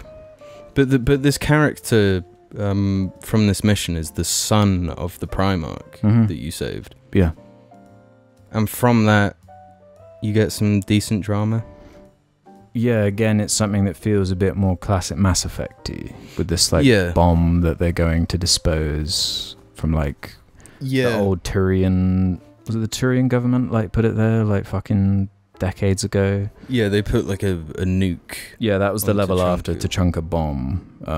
Cerberus again are trying to detonate a bomb that has been there for ages, and yeah, it's politically complicated for that reason. Yeah, it's stuff like that though. Again, why is Cerberus doing this? The Elusive Man. How do they know? The Elusive Man acts as if his whole thing is he wants to control the Reapers. So why does sending loads of forces, shuttles upon shuttles of Cerberus, to blow up a bomb onto Tuchanka? Why is that such a priority for him?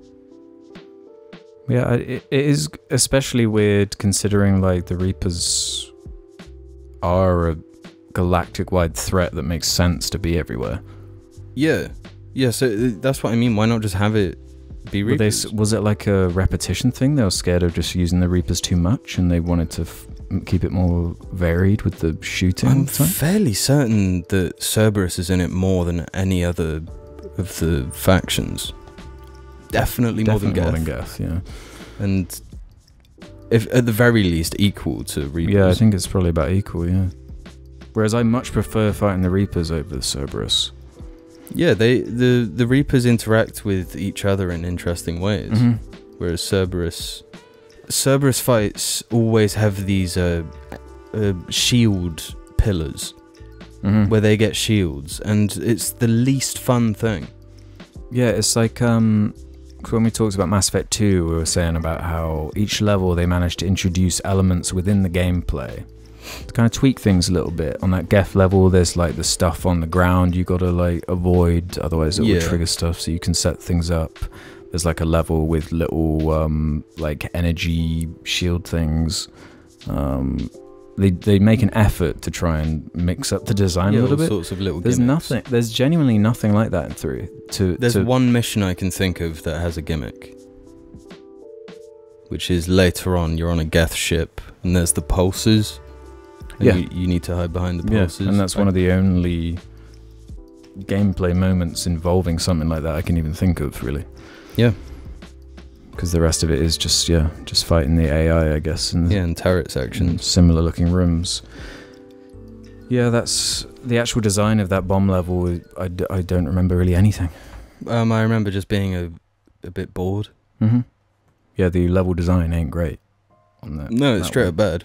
But the little story thing is that the Primarch's kid dies, but dies a hero. But a hero that can't be praised as a hero because it's a whole secret mission thing.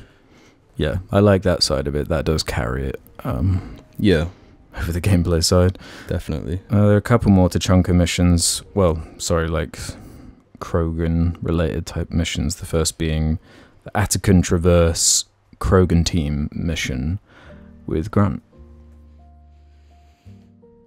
Yeah. And the Rachni. Yeah, the Rachni are reintroduced. Again, I feel like the Rachni needed more, deserved more. Yeah, or less. Yeah. Because what is the payoff if you killed that? It's almost more confusing having this kind of side level be the conclusion of the Rachni. You know? Yeah. Yeah, it's a side quest that you can just miss. But it just makes it so there's no repercussions really for Mass Effect 1 for that decision. One of the decisions that's the big decision. Yeah, you're expecting it to be something, you know. So I was expecting there'd be some conflict that you would be able to win as a result of having the Rachni or something in 3. Yeah. Something like that, as opposed to what they do, where the level is actually more of an introduction of that Reaper enemy. Yeah, which are just the Rachni that with turrets on them. Yeah, and that enemy is annoying as well. Yeah, not the best. A lot of the enemies suffer the problem of just having too much health. Mm-hmm. Yeah, that's how they make it hard on the hardest difficulties. Just make them quite tanky. Yeah, but I like Grunt as a character. I like seeing Grunt. They do the weird, like, fake killing off thing. Yeah, That's I don't like the understand. emotional beat of yeah, that they level. do it multiple times in the game. With I different think characters. it's genuinely because there's nothing else dramatic going on. Yeah, Like, it's the only way you'll feel like an emotion from that level. yeah. And at first I thought he did die because it had been long enough where I thought I'd made a wrong decision Mhm. somewhere and Yeah. got him killed. But no, he's fine. Yeah, he's alright. Yeah, there is one little payoff in that level, an unexpected one that I quite like. In the part where you have a flamethrower and you're clearing away the alien eggs, Yeah, you can like find a dead Krogan with a little note or whatever. And I don't know if you did it, but there's a side quest in Mass Effect 2 on Ilium, where there's this like romantic Krogan who's like trying to woo an Asari. yeah. Yeah, it's that Krogan. He's there and he's dead and he's like written his last letter to that Asari or whatever. Mhm. And it's like and then you go to the Citadel to that Asari and read the poem that you wrote. And it's like, oh, that's a cool way of bringing back like strands from the previous. It makes it Yeah, feel that is galactic. cool. It That makes is really cool. that kind of stuff is awesome. There is a lot of little stuff like that in Mass Effect 3. Mm-hmm. It would just like make me smile, like even if it's just a character talking to another character on the Normandy. There's so many little touches that make me want to like this game. Yeah, it's what keeps me going. It's like reminders that like, oh yeah, this is the same thing. Like it Yeah. is. Maybe it's not coming together quite the way I wanted, but at least certain things are coming together. Some of it is still there, Yeah, for sure. Yeah. And the final Tuchanka section is the priority Tuchanka with the genophage choice and the whole Mordin stuff, which is probably the best level of the game to me. I think it probably peaks there, in my opinion. I don't think it ever reaches the heights of this level again. It definitely is a peak, and maybe the tallest peak, but I wouldn't say it's the end of anything good in this Because game. right before you go into the mission, you're given something interesting. where Yeah. The Solarian government are actually like, nah, go on, betray the Krogan, though. So Yeah. then you're going into the mission already with this knowledge, like there's going to be a choice at some point in here relating to that. And it's like weighty already. Already, like with the Genophage stuff, it has so much like riding on it. Yeah. So it's like the whole payoff of like that whole setup with the Genophage, and then it all coming down to you, and like you can fuck this whole thing on you as the player, and it's like a really powerful choice. And then the way your choice knocks on to Mordin, who's also been set up really well, has like really strong motivations. And both the Paragon and Renegade options are like really strong and dramatic and have really good Yeah. payoffs.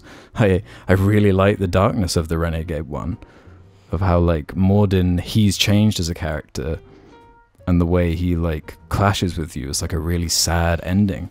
Yeah, there's a really good argument between the I two made of a them. mistake Yeah. moment. Yeah, Yeah. that really is memorable to me. And if when Mordin dies on this level, And he actually can survive too. What? Yeah, How? it's one of my favorite decisions for that reason. Like this, he can survive. You'll have to watch it on YouTube. You can make it happen. In a Paragon way or a Renegade way? I can't remember what the I've never done it myself. I've just watched it on YouTube, but it can be done. Wow. Man, I had no idea. That is awesome.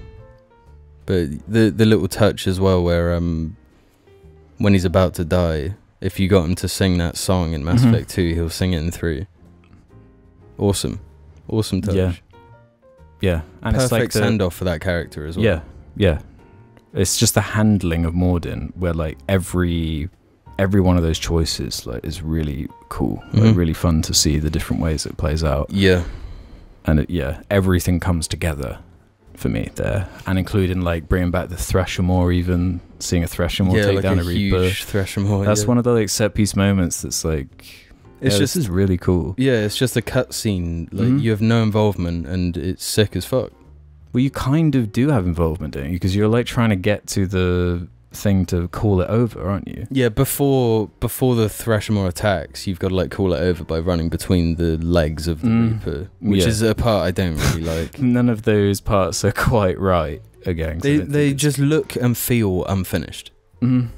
Like when Shepard does his weird stumble thing, but he's still going at like Mark 12. Yeah, I think that stuff was acceptable in 2012 or whatever, 2011. Yeah. But it's definitely way more aged now, that stuff. Because it was kind of selling it on this whole bombastic, like this is a Mhm. movie, crazy action stuff. And Yeah, and sometimes it does work, like the Threshermore moment. yeah, but again, it's because it's kind of, it's like a natural progression. You know, like the Threshermore's already been set up in Mass Effect 1 and 2.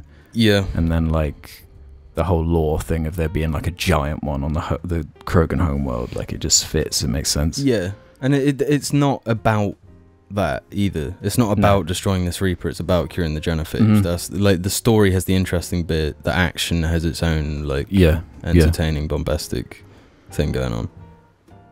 so yeah, that's definitely the peak for me, is that level. Yeah, I think the fact that the Paragon and Renegade options as well, you're making a choice between Krogan and Solarian. Mm-hmm. Because I don't think you get Solarian aid. Yeah, I don't think that there's a way format to at get all. both. No. Yeah, you have to fuck one of them over.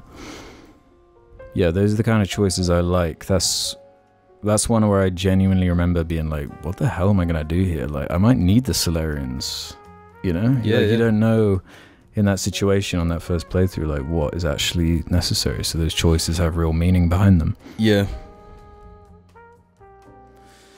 Now we kind of devolve a little bit to Priority Citadel 2. Yeah. Which is, I don't know, I guess, is this where things start going off the rails for me? No, not quite yet. So there's an attack on the Citadel. Cerberus attack the Citadel. It's kind of the real purpose of it is to kind of establish Kai Leng as a threat a bit more, because without this level you'd have really nothing on Kai Leng. He's like in the intro of the game or something. He's never mentioned in 2 or 1. He's basically given no development, no anything. He's kind of like a Boba Fett type character where he's just like henchman. Yeah, he's But Boba he's- Fett if Boba Fett was like the lamest thing in Star Wars. Yeah, Boba Fett's probably a bad one because Boba Fett like looks cool at least. I don't even think Kai Leng really looks cool No. even. Yeah, we mentioned Kai Leng in the Mass Effect 2 video. And Kai Leng's always stood out to me as like, who is this guy? Yeah. This Mass Effect 3 has it doesn't have a primary antagonist or like figurehead for you to like direct that like rage at. It's just like this amorphous idea of the Reapers and Harbinger, I guess. Yeah. You don't have that. You like the first game has Saren, the second game has the Elusive Man and the Collectors. 3, it's like what? Yeah, Kai Leng. Kai Leng. Yeah, I a guess, character who has to. The only reason he's any sort of villain is because he just kills Thane. As long as Thane survived Mass Effect 2, Mhm. that's his purpose, or maybe that's Thane's purpose in the story, is to be killed by a character and give you motivation. Which sucks because apparently the original idea for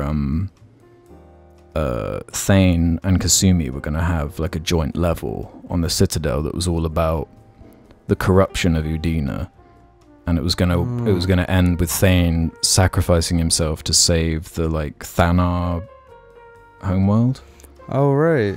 which would have been like this just makes so much sense. That's like such a satisfying way to conclude a fan favorite character who's on the fucking box of Mass Effect 2. I hate the way they handle Thane in 3. I think it sucks. Yeah, I think it's really bad, and that whole Citadel bit just sucks. Yeah, it's something they've done in 1 and 2. You know, attacking. There's the attack on the Citadel in 1. Mm-hmm. You know, taking this safe space and making it a. But the attack on the Citadel in 1, it was the Geth, this huge force that have like come from this part of space that nobody goes because they're such a threat. But now it's just like a subsect of humans. Yeah. Just raid the entire Citadel with no problems whatsoever, and the only thing that stops them is Shepard and whoever he chooses to bring with them. Yeah.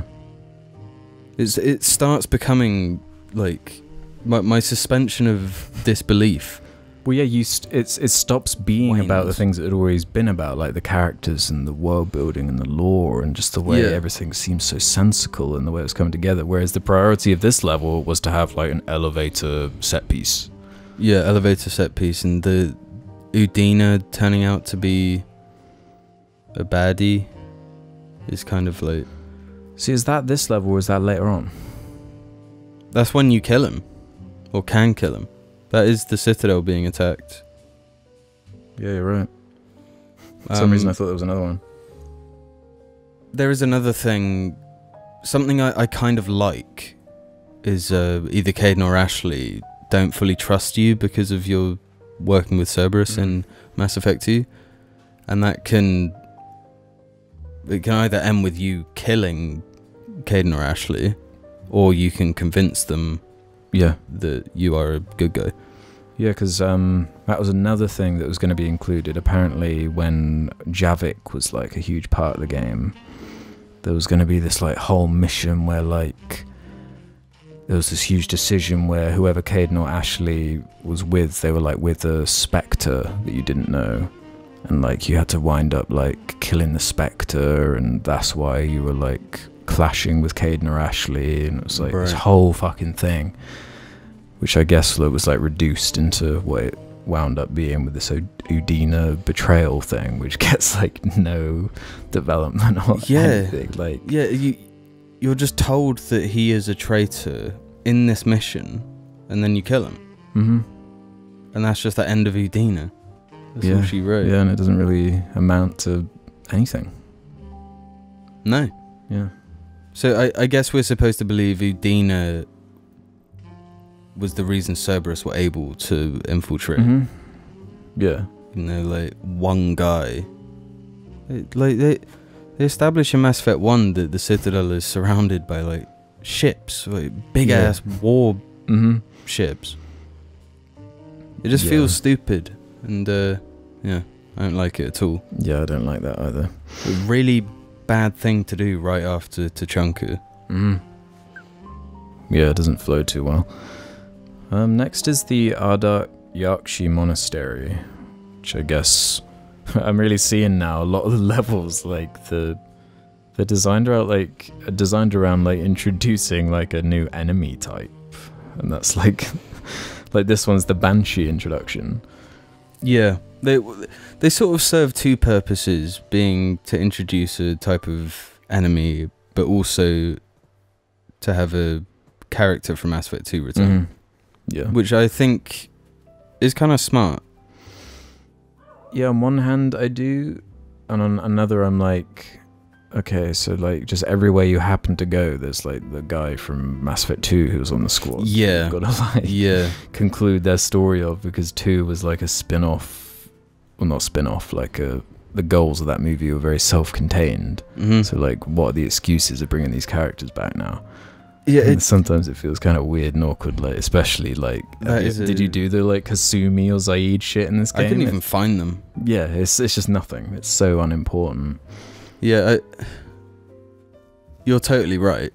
I think they could have avoided that just by doing the thing they did with Miranda, where like Miranda directly contacts you. Yeah. But if they just had all the characters they have missions for directly contact you, like then the silly ones like the Grunt one didn't bother me too much, because him like being in the Krogan military or whatever. Yeah, and Rex is the one that tells you about it. Yeah, so, like stuff like that makes sense to me. But yeah, what do you think of this level then, the Ardat Yakshi? I think it's a highlight. Really? Yeah, it's a side mission that actually feels like a main mission. Yeah. Yeah, I'd agree with that. It's sort of got a horror vibe to it. Mhm. And story-wise, Yeah, some drama in there. I think the Banshees are cool. The like sound design with their scream and like the look of them, the fact it is like the Asari that's been like warped so much that they're like the creepiest thing. Yeah. I like that side of it. Yeah, they're kind of frustrating to fight though. Again, they feel like something, especially that's like a co-op experience, because they can do this thing where they sort of grab you and kill you in one hit. But like in multiplayer, if people are shooting at that enemy enough, it'll drop you or it'll die. Or and that if you get grabbed in single player, that's it. It's just done. You're done. Yeah. Well, we're kind of onto the Geth stuff now, I think. Yeah, we're on to Priority Geth Dreadnought. So it's the Quarian part, which is another one of the highlights. Yeah. The Tachanka and the whole Geth thing, those are the two chunks that are like, this has all been kind of set up nicely. These are like the payoffs I've been looking for. Without those two chunks, this game, I think, would really fucking suffer. So yeah, saving this, or going into this Geth Dreadnought, what do you think of that level? So we save Legion? You kind of get this is the one I mentioned earlier with the pulses through the... Yeah. You sort of fight through a gun barrel or something, like a huge Geth gun barrel, and it's shooting these pulses, so you've got to get in cover and stay safe that way. I think this is a decent mission. It helps the variety to finally be like going against the Geth instead of Cerberus or whatever. Yeah, definitely. It starts off with you walking through like a zero gravity tube, which is kind of cool. But also, the idea of replaying this game ain't cool. Because hell no. Moments like that, which all the turret segments, all of the turret segments, everything you have like no real control over. There's loads of unskippable dialogue in this game. Yeah, loads of it. And it's super annoying. But yeah, it's a decent mission. It's nice to see Legion again. Yeah, getting to Legion's always a highlight for me. Yeah, that's pretty much the purpose of the mission, is to get Legion. And yeah, because then similarly to the way it plays out on Tachanka, it becomes like Rannoch missions for a little bit. So you got the Admiral Chorus one, which is pretty standard. You're just going down to like save an admiral in a firefight. But the more interesting one, unless you have anything to say about that one, which it ends on a turret section. Oh, that's one of the ones where you have a decision to like have someone protect something, isn't it? It's like he doesn't want to leave his crew, and you can convince him to leave the crew. Yeah, and then you do a turret segment where you protect him on the turret, and it's not very good. Yeah. But the more interesting one to me is the Geth Fighter Squadron mission, where you actually go into the server with Legion. It's one of the few missions that doesn't have combat. The solution or puzzle thing is like... It's like filler, basically. Yeah. It's nothing to it. I would have preferred that mission without the puzzle bit. Yeah, it didn't need that. It felt like, it's got to continue to be a shooter with a, this thing we were saying about earlier, but the lore, the story, I think is really cool in that level. And the way it's presented is fun for Mass Effect in a way that they haven't really done before. Yeah, totally. In ways that like are cool. Yeah, you're in like a virtual world and you look at these big recreations of core parts of Geth history. Yeah. And from their perspective, because you've always heard it from the Quarian perspective. Yeah. So seeing that, it's so cool the way they thought through the Geth and how you get these different branches of Geth. Yeah. Because I don't think it's explained all that well to you in Mass Effect 2, like why Legion is different. I think they do a pretty good job, actually. Yeah, it's just like a ridiculously complex thing to get your head around. Yeah. And visualizing it the way they do by showing actual experiences of the Geth. It makes it so much easier to understand and empathize with. Yeah, I think that's actually a masterful level. Yeah. And this is probably the highlight for me. Really, this level, yeah. Not necessarily this level, but this section. This whole Geth section. Yeah, the Geth section. See, the thing that I would give to the Chunker over it is that whole bomb side stuff is better than the side guy, the Admiral you've got to save. Yeah, but I think this fighter squadron thing is better than the bomb thing. Yeah, no, I think so too. Yeah. Yeah, I'm a big fan of that level. It's cool. It's such a, like... I always look forward to doing that level whenever I play Mass Effect 3. Whereas there are definitely levels where I'm like, oh, fucking hell. Yeah, God, yeah. Not looking forward to doing that one. But, yeah, then it's the kind of main mission on Rannoch, which is to get this prototype targeting laser to destroy a Reaper base. Yeah, using all the Quarian ships and the Normandy to shoot this thing. Yeah. Gameplay wise, I do not like this mission. Yeah, I guess that's another reason I can't itch it over. Yeah, because it's almost really cool. So it's just like a standard Mass Effect 3 mission for the most part, and then you get to a moment where you have to jump on a Geth turret. Yeah, driven. another turret section. Yeah, you got to shoot the Reaper while it's chasing you. Then you're like, I'm gonna use the big gun on it. So you jump out, and you have like a straight up 1v1 with a Reaper. Yeah, and it's a terrible boss fight. It's so bad that I refuse to believe that they tested it on Insanity. I think it's so fucking bad. Really? Do you know how you do it on Insanity? How? Because they like change the timing of how long it takes for you to hold the trigger down. You've got to like do this ridiculous thing where you like run to the left, aim, do a little bit, run to the other side. That was pretty much what I had to do as well. Really? I thought it was terrible. Yeah, because I was on hardcore, so... Yeah.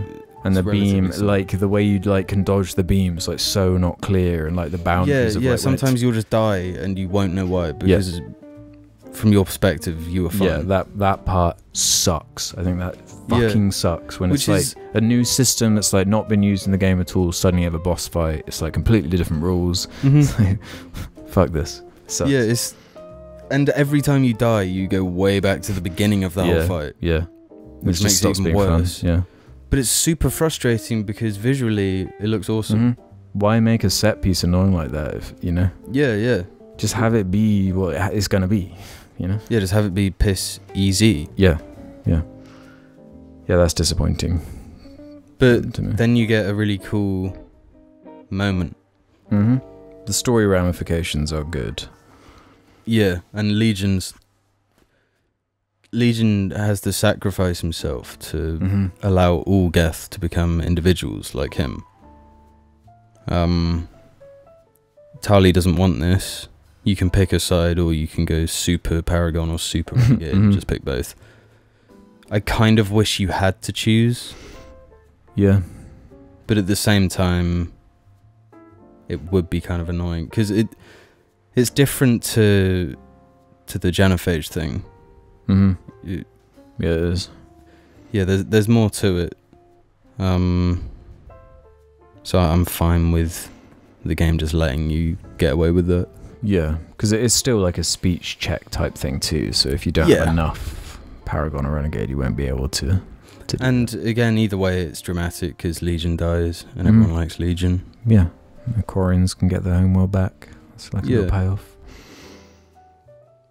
So that is the last peak of the game to me. Yeah, everything is downhill. After that point, I think the game like just spirals out of control in ways that every time this happens, every single time. So next is Priority Thessia, which is the Asari homeworld. Yeah. I like the setting. At this point in the game, this whole thing is starting to feel really repetitive at this point. Like going to the home world of one of the races, and then they're like just being attacked and overrun. I guess it's cool. It's hammering home this like losing war thing, and like you're on the edge of the fight type stuff, and you're only just managing to win or push through. But the actual story, what happens? There's like you wind up in this sort of like Asari museum thing, like looking for these artifacts that will relate to the Crucible. There's like something they need, some other MacGuffin to do with the Crucible they need. Yeah, the Crucible needs the conduit or the contraption or... Movies around, loads of dumb action Catalyst. movies. Yeah, the Catalyst. They were all having this exact type of plot thing. Yeah, It's like, yeah. And there's a Kai Lang showdown where you lose to Kai Lang. He turns up, you have a fight with him, he just becomes arbitrarily invincible during the fight. Mm-hmm. And then he wins and gets the information. That's basically it. Yeah. You just feel slighted. It's like, okay, so this guy I know nothing about, I guess, is just coming in and just kicking everyone's ass. Well, it's the most frustrating... They needed that character to be more. But also in terms of gameplay. Oh, yeah. You can't, like... You go from being a vanguard fucking obliterating 30 guys at once. And then this guy just... He's just invincible. He needed to be a big character. Yeah. But I don't think you could interact with him in that way. No, this is why the solution of him being in 2 would have solved so much, in my opinion. Yeah. If you could at least know who he is, what he represents, and be like... He should have been a member of your team in 2. Yeah, that's what we were saying, yeah. Yeah. Yeah, that makes way more sense, because then you'd actually like have some innate drama as opposed to him just being a Cerberus henchman. Sucks. Yeah. Do you think he should have been Jacob? Honestly, I'd take it. No, imagine if like Jacob between 2 and 3 got like robot legs. That would be better. Yeah, and at least I knew what Jacob used to be, and you could have the shepherd be like, "What happened to you, Jacob?" Yeah, that would make Jacob sick. Yeah, actually, if he went from being like, because he's like such a goody two shoes, into, and then he's suddenly the that would be something. That would be a dynamic at least, as opposed to nothing. Troy Baker. Yeah, it's Troy Baker doing this weird voice as well. Doing like. When someone does like an impression of a villain from something, they're like an American with an English twang. Yeah. This is the most boring character. Yeah, it's just unbelievably lame.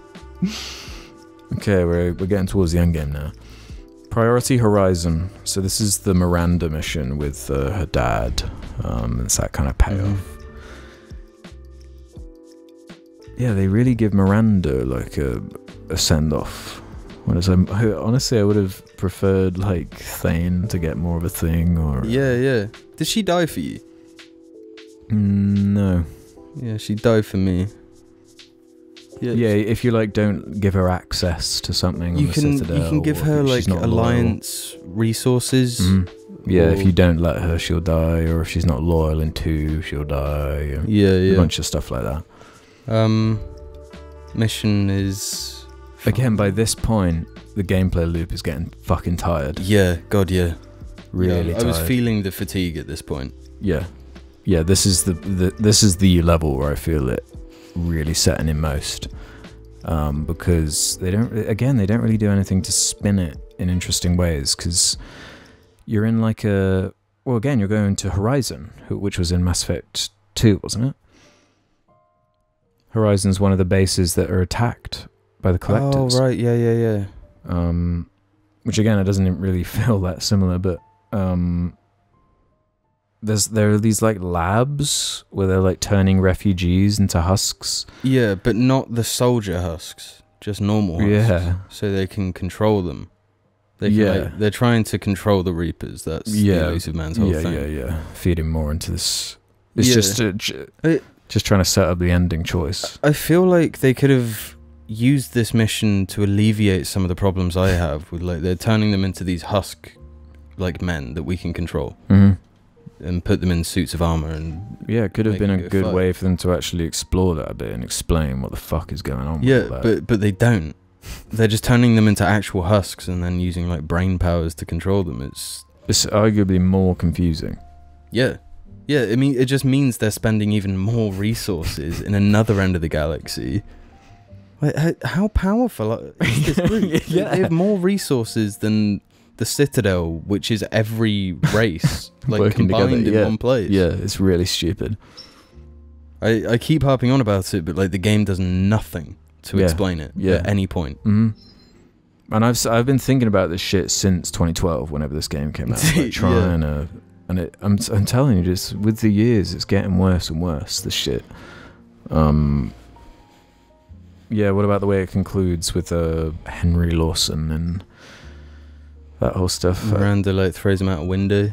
I don't really care about that. It feels like so unimportant at this point in the story. Yeah. Your concern is like Earth is burning. But people are being slaughtered by the thousands. Shepard at this point has seen 2 planets just fucked. Yeah. Just so Miranda's issue with her dad is like, okay. Oh, my sister. Yeah, which is like they kind of wrap it up in 2. It didn't even really need to go back that much. Yeah, I guess because Miranda was on the cover of the second game. She's like a big character. Yeah, big. The Thane was, and they threw him under the bus. So now's the point where I want to talk about DLC. Yeah, this is when I started DLC in the game. So let's start with the most sort of tangential, unimportant DLC, Omega.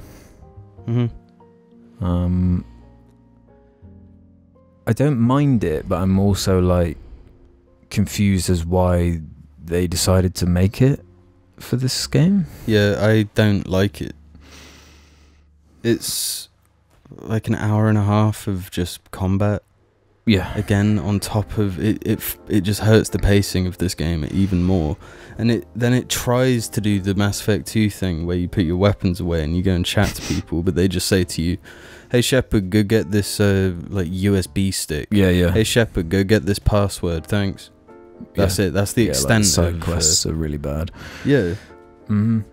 Yeah, I guess I'm just thinking about it in terms of like levels set within Omega again, and they do fit in a self-contained story there with the Cytorian woman. Yeah, it's not great. It's okay. The villain they introduced, the Cerberus guy. Mm-hmm. Again, this DLC pushing that thing even further. They've taken over Omega and have just filled it with soldiers. It seems like the wrong point in the story to be telling this type of thing. Because like I guess they wanted to return to Aria and Omega because of the setting, but like it's not really important to what's going on and like a galactic scale. Is the idea is that you get all the mercs for the fight on Earth, and there's like adjutant enemies, these squid things. Which I guess are also like experiments, but they've like existed before because Aria's like fought them, and there's like someone who's scared of them. Yeah. It's just when you compare it to the other DLCs that I feel like justify their place in this story a lot more. They're filling in a gap, that a big question mark more so, whereas this isn't as much for me. As much as it is like a sort of fan servicey way to go back to an environment. Yeah, but it doesn't fill the same void that Omega filled, as in the location in Mass Effect 2. Mm-hmm. Yeah, I think it's because the base systems and game design just is not strong. So what they have to work with is just way less interesting.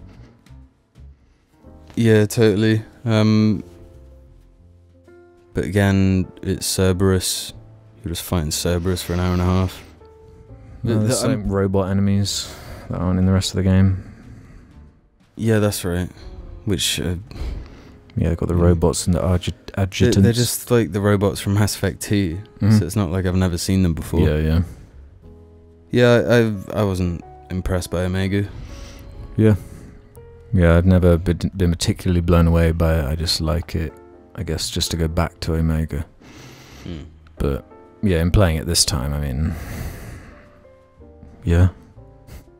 If I'd have bought it back in the day, I would have regretted it. Right. Let's talk about Citadel then.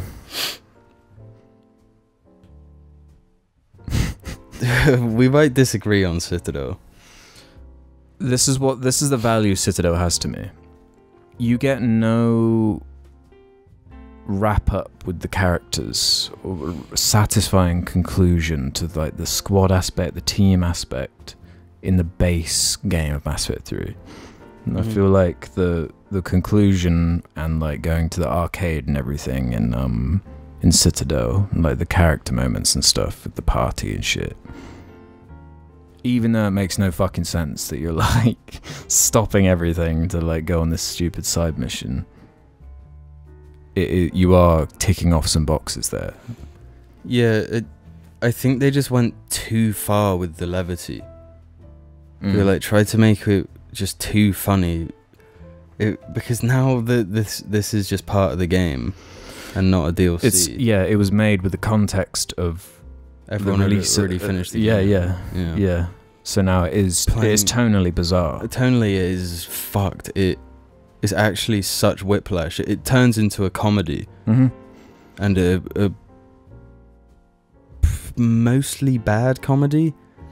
For quite a lot, it's a lot of like inside jokes, like Shepard. Well, it's fan service. It was BioWare's last time enjoying the sandbox and the characters and shit, and they didn't want to have like the weight and the consequence of the story take away the one like fun thing they could do for this game. I do like some of it. It's mostly this character. She's like pretending to be an Alliance officer for the first half. Yeah, I totally agree with when she's playing like a ditz. Yeah, it doesn't work. It's not funny. I wish they'd taken another too far, and that. like she's doing like a fake American accent as well, which is really noticeable. Yeah, and the fact that nobody's like, why are you talking like this? You sound really weird. Yeah, she does sound odd. Because she's revealed to be someone that has an English accent, because she's a villain. A villain. She's obviously English. I get into it more when that twist is revealed, that she's like a villain, and I do think the whole evil Shepard thing is like hilarious. I think that's actually really funny. It is funny, but the clone. It's so stupid. I think it only works in a vacuum. That section of it only works in a vacuum. I wish knowing it's like a comedy thing. I wish I'd played through the whole game, the 2 other DLCs, and finished the game, then played Citadel, because I went straight into it right after that low point in the story where like Shepard's been beaten by that's Kai another Lang. weird thing about it. There's basically no good time that fits in with the story where it makes sense to play, which is just not something like Mass Effect 2's DLC had a problem with. Yeah, they could have done something like super contrived and just had like, you go on this mission and the Normandy's engines get broken, so you got to chill out. I think if they somehow could have got that party scene in, I don't know how the fuck they could have done it. Some equivalent thing where you're getting like all the characters you love. Well, I think James shouldn't be in the game. James Vega. Yeah. I don't even dislike James, but I don't think 3 is the time to introduce new characters. Yeah, they have enough going on. I don't think Cortez should be in the game. I don't think they need these additional characters. Have EDI as the new one. Bring back Rex in James's place. Or yeah, 'cause there's no Krogan. I guess there's no Krogan, which is like lame as hell for Mass Effect. I reckon that will fix a bunch of stuff. Yeah, they do spend a lot of time on new shit, don't they? Yeah, there's Javik as well. Yeah, Javik as well. See, him and EDI should be the new squad members. Yeah, because they add that other character who's like the new Kelly. Yep, who gets way too much time. Way too for, much like, time. No I don't know reason. why she has such a focus. Mm-hmm. Because she's like hitting on Edie all the time, and it's like supposed to be funny. Yeah. That pisses me off. just Like in that introductory feels scene forced. where Earth's just been fucking ravaged, Yeah. and then there's this woman like, "Oh, you've got a voice I want to fuck." And it's like right in the scene up, and it's like, what the fuck you? If you want a dialogue line there where Shepard's like, "What the fuck? Get off!" Like fuck you. Like we're like Yeah. like, Are you serious? Right now? Yeah. You're doing this right now. Yeah. That's like such a clash of the urgency and the like BioWare romance shit they want to shove in. Yeah. We do need to mention how fucking horny BioWare are in Mass Effect 3. Fucking Edie's ass. What the hell, man? See, the one thing I'll give Edie and that whole angle is the way they explore it is kind of interesting to me on the Citadel. Yeah. The fact, the one thing they get out of that ridiculous design is the like Joker thing where he's like, it brings out something funny from him. Yeah. I think Joker is the best in Mass Effect 3. I think he's utilized way Yeah. more than in the other games. I think, yeah, so that design of Edie, what it brings out of Joker is almost worth that side of it and that whole stupid Yeah. fucking Mars mission and everything. But I agree, yeah. Yeah, she's got like a camel toe and shit. It's like fucking weird. Yeah, it didn't need to go that far. It's like, yeah, the Miranda thing, like just to the next level. Yeah. Yeah, like how could you take it further than Miranda? Mm-hmm. They found a way. Yeah. 'Cause it broke was away. in- Yeah, it is kind of disappointing that they were so fucking lazy with that Edie design, because they could have done something really cool with that. A bit more subtle, a bit more Mass Effect, and have that angle be more... Yeah, because that's a weird thing. Like, you never see any other type of robot like that. No. Yeah, you don't at all, do you? No, because at first she just looks like a human. Another whole thing that's like adding a... Wait, so they're like...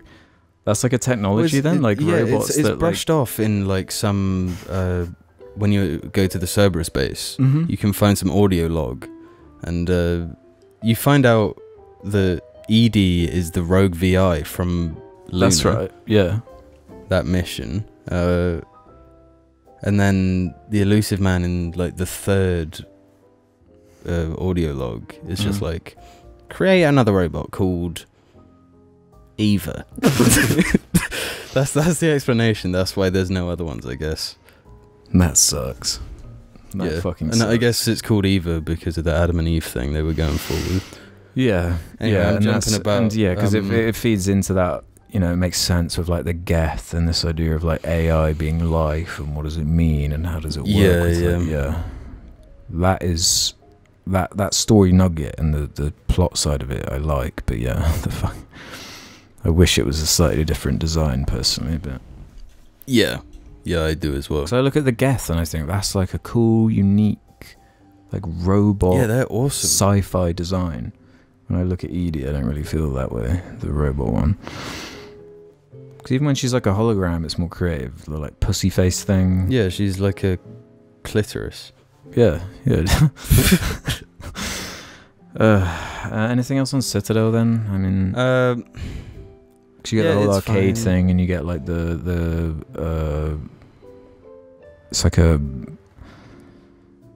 virtual games thing you can play. It's like that You really can- like Pinnacle Station from the first game. It's like that sort of thing. Oh yeah, I didn't Combat bother. simulator. I didn't want to be reminded of that from Mass Effect 1. I think the way it like ends right at the end is good. Mm-hmm. With you, it like reminds you that, oh wait, yeah, shit is kind of real Mm-hmm. outside of this apartment thing. Yeah. What way did you play the party? It wasn't like a chill party. Mhm. Yeah, you get some good humor out of that. Like, Yeah, and I liked inviting James up to the.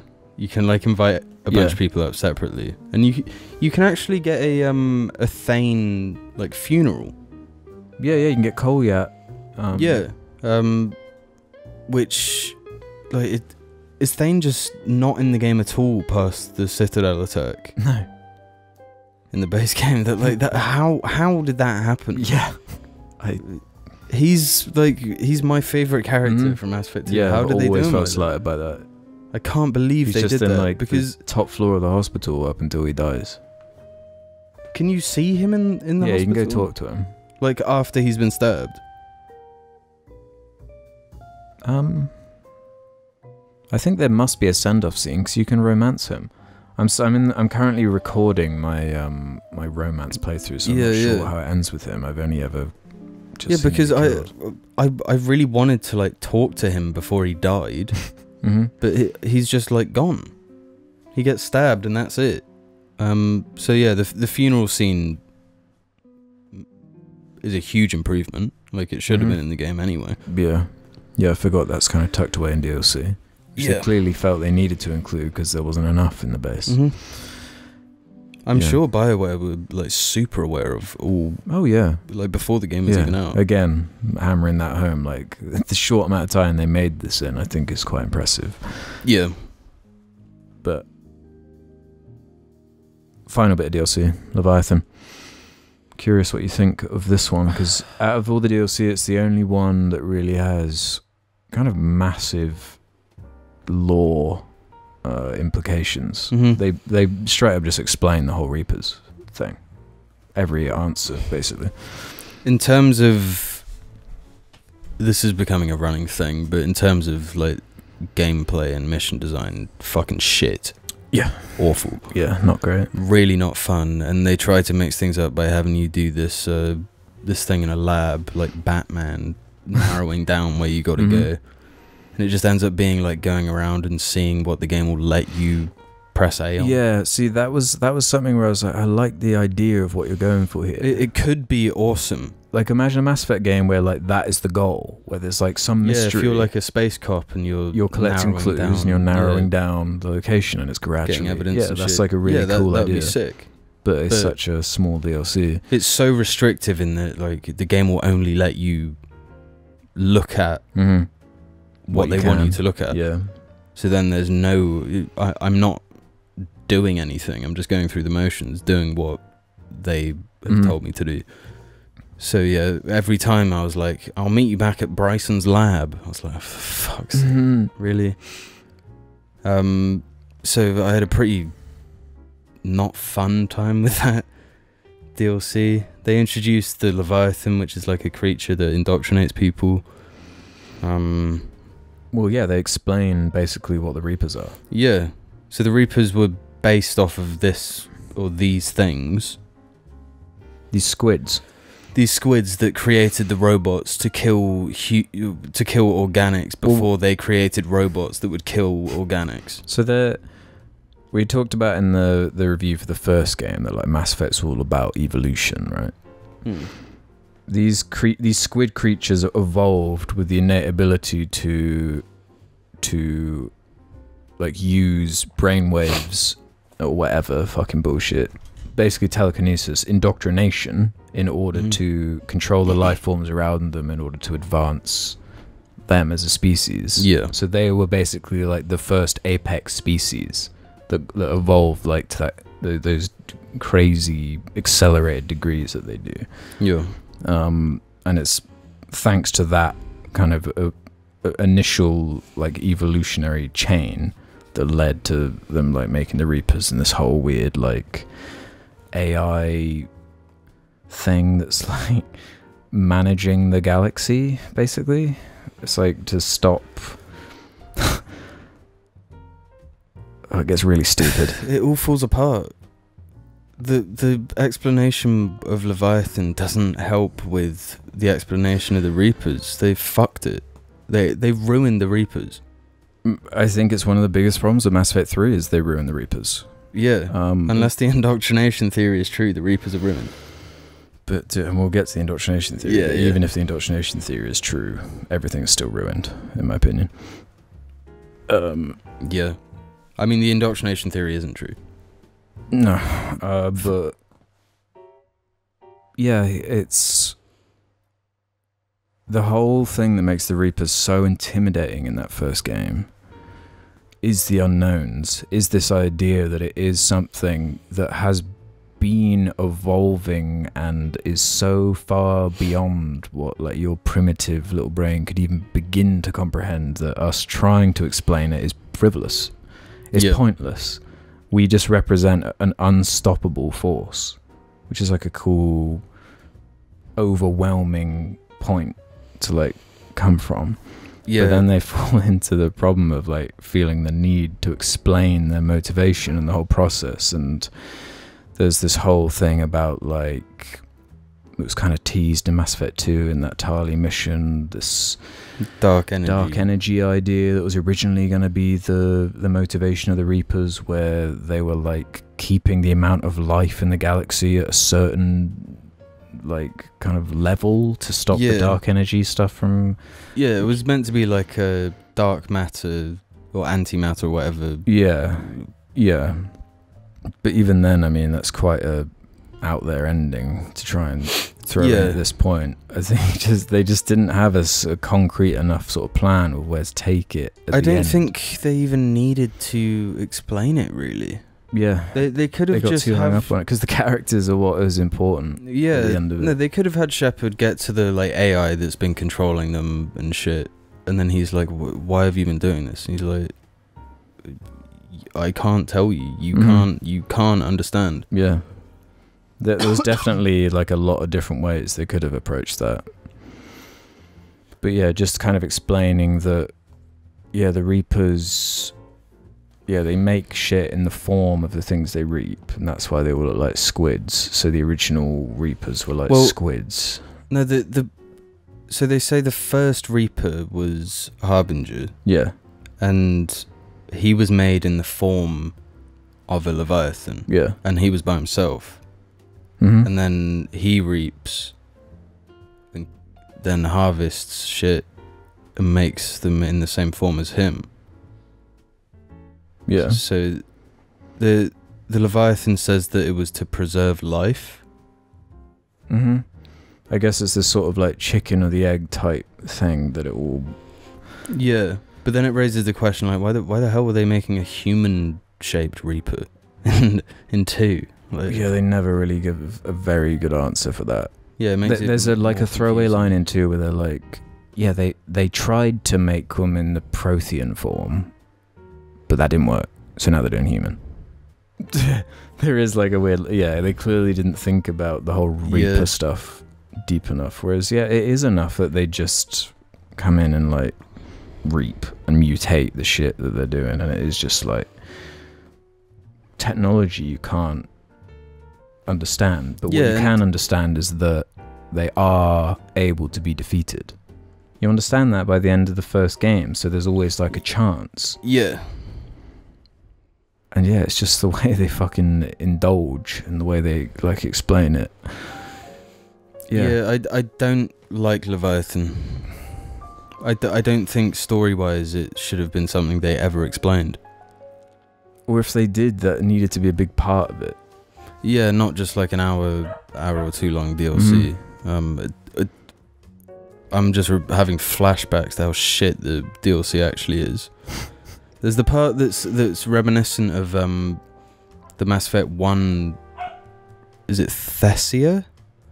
With the Thorian, the plant thing that controls people. Yeah. It's like reminiscent of that. Like everything's a bit off. There's like a guy who's being like controlled by something. Oh, that's right. Yeah. That like facility with the because the indoctrination angle's the whole thing. Yeah. So it's like that, but somehow they made the signposting worse than Mass Effect 1. I was walking around this place for legit like half an hour. Yeah, I almost it's badly designed. Uninstalled the which is a shame because that it's one of the only times you actually go to a non-combat environment. Yeah, and there's a cool vibe to it because like you walk into a room and everyone just turns and stares at you. Yeah, like leave. Mm-hmm. Cool idea, but yeah, their design just wasn't there for that type of stuff. Yeah, it really. And it is weird. You'd have like this whole DLC explaining the way indoctrination works, and then actually it turns out like indoctrination's like not important really to the main story of the third game. More important than it was in 1. Yeah. But Yeah, I think it was made in hindsight after they'd already decided what Yeah. the Reapers did. So, like, they were already locked into a shit explanation. Well, seeing as the ball's already rolling now, that's the DLC. Yeah, there ain't much the DLC can do to fix it as a whole pie. It's more like, yep, similar kind of design to, like, you know, in terms of like the levels and the, you know, the shit you've already done, the same gameplay loops you've been doing. It's just more of it. There's some okay writing here and there, but let's do it then. Priority Cerberus headquarters. Shit. Yeah, I think I just straight up hate this level. Yeah, it sucks. It's the point where they say, like, right, this is it. Like, you can no going back now. And it should be like a huge moment of payoff, like finally going to the elusive man's base, like to that room. I remember being really excited the first time. Like, what's going to happen? Like, how's this going to go down? And all I really remember from it is that final confrontation in that room with Kai Lang, and there's like a bit towards the beginning where you get a bit more expanded on the Lazarus Project, kind of awkwardly thrown in. Yeah, there's 3 sets of audio logs. The ones I said about with Edie, the ones about the Lazarus Project, where they're like, this guy's dead as fuck. Like, we can't get him back, which is, I mean, we sort of already knew all that stuff. Yeah. So, and then the 3rd set is Kai Lang backstory. But it's not Kai Lang backstory. It's just the elusive man being like, wow, you remind me of Shepard. And that's it, really. Yeah. What else happens in that level? What's the middle bit? What do you do? You shoot. You shoot a few guys. You shoot Cerberus again and kill and climb a bunch of ladders, and then you end up in that room and have a terrible boss fight where at random sections, again, Kai Lang just becomes invincible. Just can't deal damage to him. Mass Effect has never been known for good bosses, but goddamn, they outdid themselves for a bad boss. Yeah. The only one in Mass Effect 3, and it sucks. Yeah, I suppose it is like the only one. The only like sort of custom that isn't like a Reaper with the targeting laser thing. Yeah, it's not a boss. Yeah, that part really sucks. You get basically no payoffs or anything. It's just the gimmick of fighting in the elusive man room, because he's not even there. He's not even. Yeah, he turns up as a hologram. And you have the same argument you've been having throughout the whole game with the elusive man. Well, yeah, he's a very one-note character in 3. Yeah. You never learn anything more about him. He doesn't really offer perspectives that are interesting or contrast. He's not even really... You're like over him as a character at that point. He's got nothing new to add. Yeah. All subtlety with that character and complexity gone. Is there some way they could have managed to have like Anderson and the elusive man like on your team somehow on the Normandy? I'm sure a talented writer could figure that out. I'm just thinking, like, with the shit they had in play, there had to be a better way, a better team, a better something. Yeah, the elusive, there's like a big question mark with the elusive man for me, where he's just not given enough. He doesn't have enough purpose. They actually make him more like evil. Yeah. Using the audio logs, there's a part where he's like, "Oh, pick Kelly Chambers for the Normandy, and these 2 people, and make sure we get like these guys to put on the dossier for the Suicide Squad, because we need like friendly faces for Shepard." Like, as if he's been manipulating Shepard the whole time. Yeah. It kind of lessens Mass Effect 2, saying that. Because the whole point in 2 was that he was supposed to be, sure, he's like a bad guy and his morals are all fucked up. Yeah, but but there was like a principled sort of nature in the gross motivation of it all. Yeah, and I always got the vibe that he was desperate. That he needed Shepard because no one else could get the job done. But this is like, I don't know what they're going. They're just making him a cartoon villain. Yeah. So we're on Priority Earth. Yeah. The final section of Mass Effect 3. Again, it's sort of like, I guess the first big moment is using the galactic readiness thing, and then the showdown of you bringing the fleet into Earth. Yeah. And then the options of like how prepared you are dictates how well that fight goes, and the cutscenes that play. Yeah. We do need to briefly mention then the galactic readiness is a bit terribly implemented.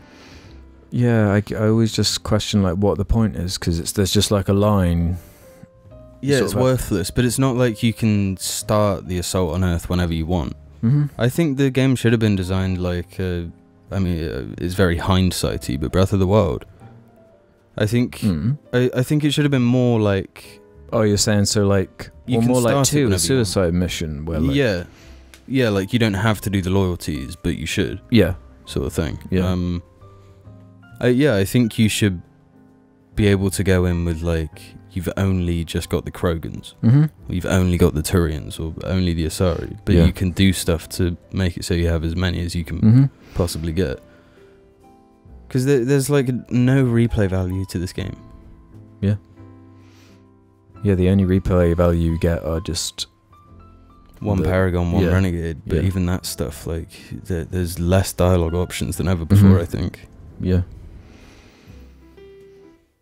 it needed like a modular final mission. Yeah, in the same way, because it's a real anti-climax, that whole Earth bit, because it's on this kind of building up.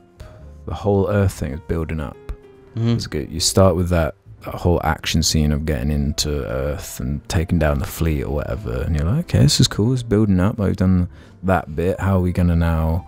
You've done the galactic sort of scale shit, the big space battle, now let's make this smaller and about the characters, and like, how's this gonna conclude on the... Using the systems you've like built, the combat, like what's the final confrontation gonna be? And it's what, you like defend like a car thing, and there's like a banshee. I think the way the mission starts is decent. Yeah, because you're like building up, you're talking to the characters, it feels like. Then you drop in and you like get out onto Earth and it's just swamped with bad guys, and you gotta like fight like crazy to get through it. And There's then you nuke the turret. Yeah, the thing. whole nuke gun payoff is pretty fun. Yeah, from then on it sucks. Nah. The rest of the mission sucks, I think. Yeah, you fight just through London for a bit, and then you end up at the part you were saying about you have to defend 2 like artillery trucks. That's the filler bit. Yeah, they throw just a comedic amount of enemies at you. I guess they want it to feel like you're being overrun or something, but it just feels like... It just feels bullshit. Yeah. And then one of the harvesters comes down and just like starts killing you in one hit while you've got to run away from these melee enemies. Like, it's not well designed, and it just ends up being more frustrating than like a dramatic set piece ending. Because what I don't understand is why they didn't just copy Mass Effect 2. It's like, it has the same setup. Like, you're just trying to get prepared for this one last mission. Yeah. So do that, but instead of having characters, just have the races in place of the characters.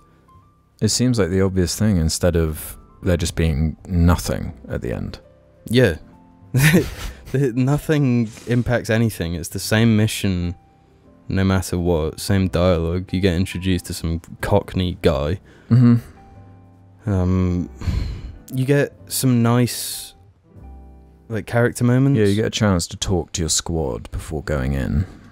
Yeah, and there are some genuinely good conversations in there, but other than that, but it all bubbles to this final push. We've got to charge this like laser that's linked to the Citadel, because the Citadel's all locked down. Yeah, the Citadel's been teleported conveniently directly above Earth. And That's right.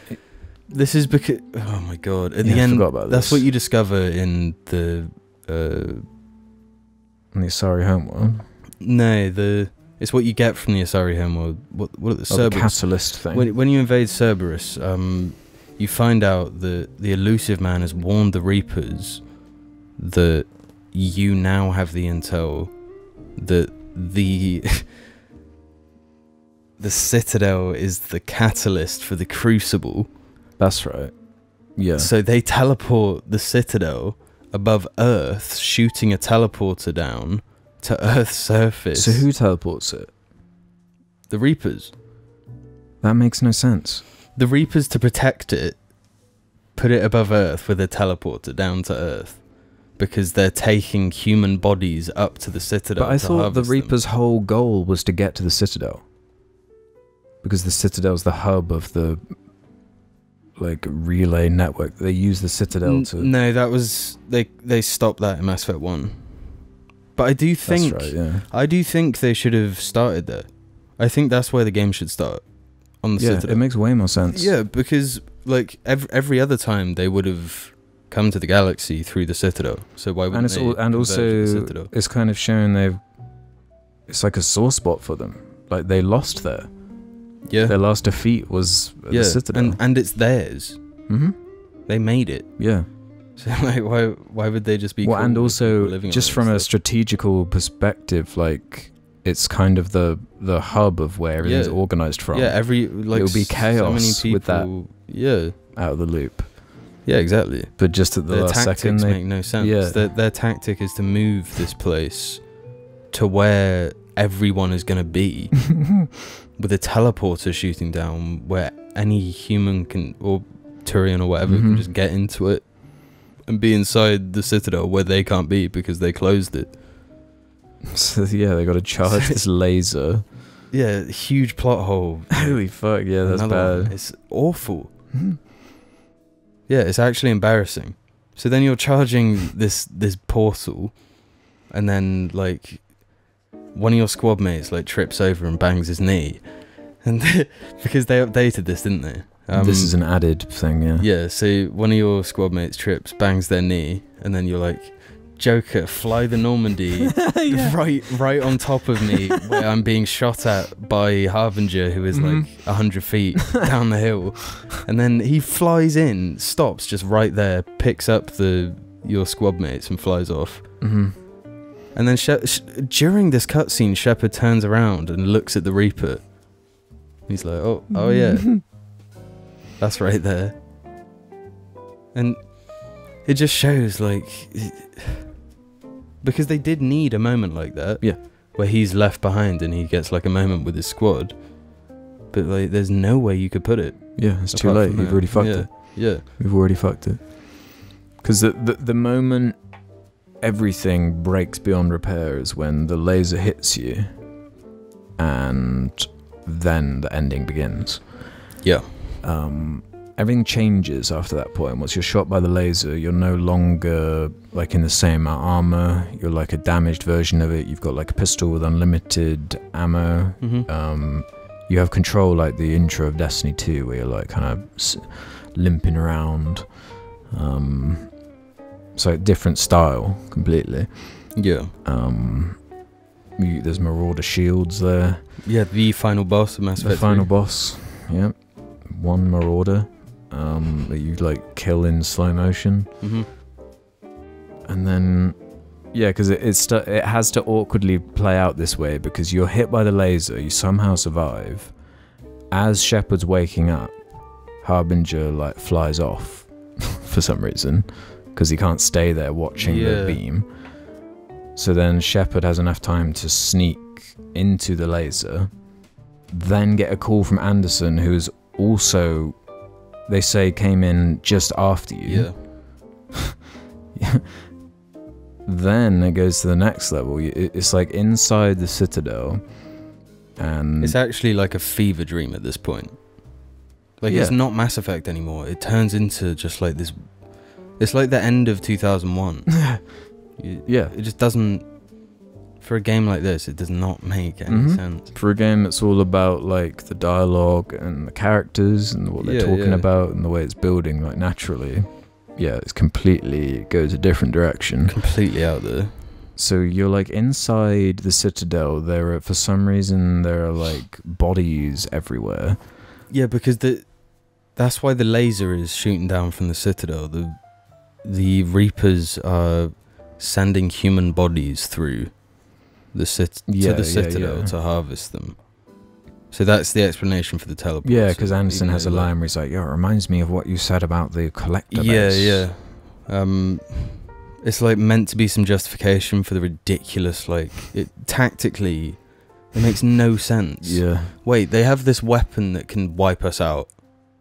Okay, let's just play it safe and shoot a teleporter down to where they can access it. Yeah. But yeah, so you continue through the tunnel. Yeah, then Anderson. There's an Anderson line where he's like, everything's shifting and changing. So they can explain how Anderson gets to that room, I guess, before you. Yeah, which... Because there's only one way into that room, and it's revealed to Shepard. So... Which it doesn't make sense. No. It doesn't explain it whatsoever. Yeah. So very, very quickly, all these things that start happening, it's like, well, that makes no sense. This bit makes... that makes no sense. Okay, what's next? So you wind up in this conversation with Anderson and the Elusive Man. Yeah, the Elusive Man just turns up behind you. Yeah, he's just there. Yeah, it is established that he went to the Citadel. When did they do that? I can't remember. On the raid on the Elusive Man's base. Okay. They say he's gone to the Citadel because he knows it's the Catalyst and he wants to control the Reapers. Right. Well, how the fuck did he get... How he gets behind you in that moment. How did he get in there? It doesn't make sense. Yeah, then you just have the same argument again for the third time, I think, in the game. Where he controls you and Anderson, and he controls you to shoot Anderson. That's right, yeah. Another bizarre thing where, like... Has that ever been established before? That, like, people having indoctrination powers... No. Like, why couldn't Saren control people? Yeah. But I guess it's because he's been researching the tech at that Miranda mission place. But why would you not, like, explain that or show it in some way? It's established that they can... He's figured out a way to control, like, husks and Reaper stuff, not control people. Yeah. Unless they're implying that Anderson and Shepard are indoctrinated. I mean, to be honest, the indoctrination thing is the only way any of it makes any sense. Yeah, because it just loses its fucking mind. And in classic Mass Effect fashion, you can convince the Elusive Man to just kill himself. Or you have to shoot him, otherwise you get a mission fail. Yeah, because Anderson is what? Destroy, and he's control. He's control. Yeah. Yeah, so then the Elusive Man dies. Then you have a very unsatisfying moment where it's like, really? This is how the whole Elusive Man is coming to a head? Yeah. And the Anderson thing too. It's like, really? This is how these two characters are... Yeah, because the Anderson one, he's like, I'm proud of you, kid, sort of thing. And then he dies. And Shepard's just like, damn. Yeah, they're like lying in the exact same position with the exact same gun wound. Oh, yeah. It's really fucking weird. All these weird sounds going on. Yeah. Then Shepard crawls for a bit to try and... He opens the Citadel. Then he crawls for a bit, passes out, and then the ground starts to levitate him up. And that music begins. And then he stops being as injured. Yeah, and he's on his hands and knees. He's like changed position when he's going up. And that fucking music. Star Child. Yeah, the kid from the beginning turns up. So the only thing that makes sense to me, the only way I can interpret this whole thing is that the Reapers are somehow like using the image of that child to like trick Shepard, like lie to, because that AI thing is lying to him. It wants him to pick the synthesis ending. It wants the language it chooses disincentivizes you from picking control. Sorry, destroy.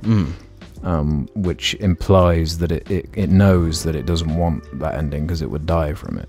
Which kind of says to me that it knows what it's doing. It's trying to trick you as like a final backup for the Reaper plan or whatever. Nothing else makes any sense. It establishes itself as the AI that is the Reapers. Yeah. But I guess I just interpret it as it lying. Well, yeah, I don't understand. Like, how does it know of this kid? Yeah, why is it a kid? Why is it not? It's not a kid. It's the kid. Mm-hmm. It's the exact same kid. Like, when that kid turns up, I have no. What is the meaning? What does it actually mean? Yeah, it lost me. It totally lost me. Yeah, like if you were talking to Harbinger. Yeah. Because there's no conclusion with that even. No, he just leaves at that bit. Mm-hmm. You have loads of interactions with him. You hear his voice as a whole thing, and yeah. But yeah, there's just no conclusion with it. And like the investigate options, they're not very strong. It's all so confusing, and then it boils down to 4 options. 4 options that conclude. How come when I played, I didn't get the option to do synthesis? There are three ways you can go, right? You can either jump down the middle. Yeah, but the middle wasn't like an option for me. Oh. Well, to me, the only ending I've ever done is destroy. The other ones don't make any sense to me. Well, the lame thing with destroy is that you have to kill the Geth, you have to kill ED. You have to kill all AI. Yeah. All machinery. So there isn't a good ending. Well, there isn't a good ending anyway. Well, I don't mean a good ending in like quality. Oh, right. Yeah. There's not just an ending where you take Earth back and win, and then just like celebrate with your crew. I think that's like that's just like that's the happy ending, right? That's the good ending, and the bad ending is like you fail. But you don't have that much choice. Instead, you have 4 choices. The red destroy ending, where you destroy all the mass relays, you fuck everyone in the whole galaxy, and everyone's stranded wherever they are.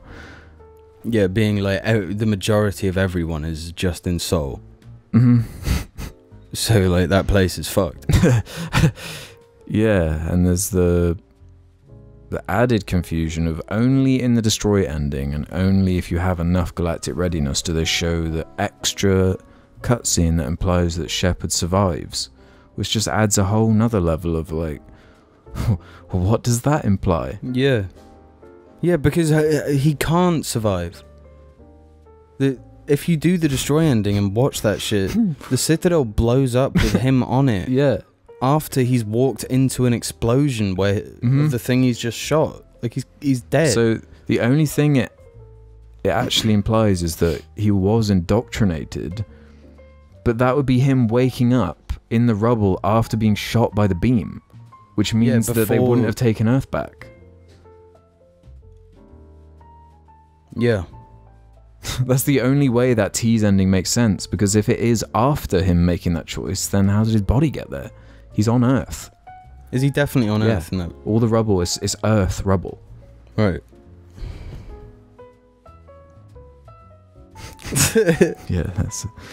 Because the other endings are what?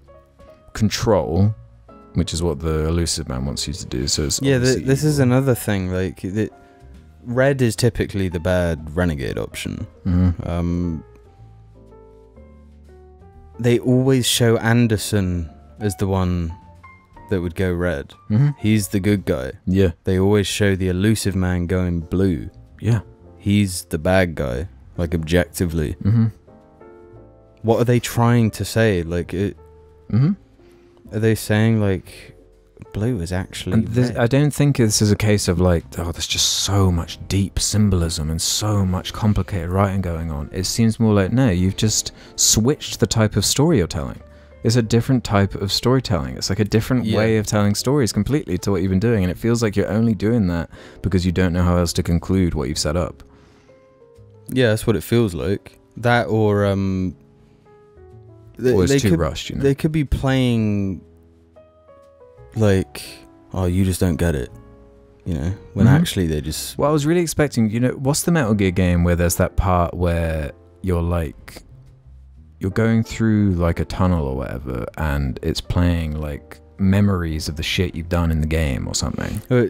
So there's a part in Metal Gear Solid 3 where you're walking through a river, and every person you've killed pops up as like a thing that can damage you.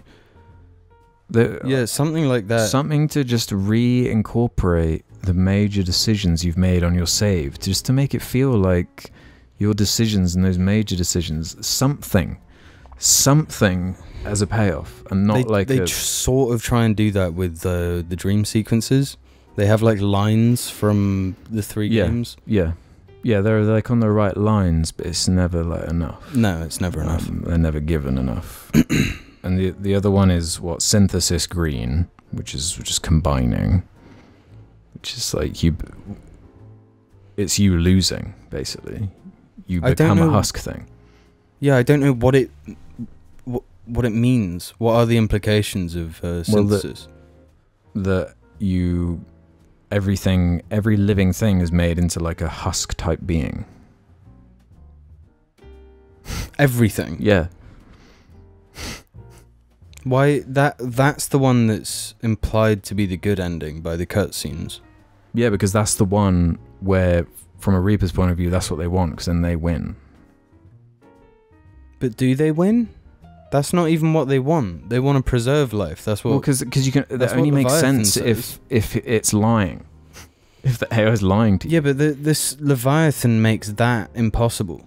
That Leviathan makes that just not true. Leviathan said Reapers were made to preserve life, which is why they harvest things and like turn them into Reapers, so that they can never like become extinct. Right? Yeah. So, but why would they want to turn everything into like a...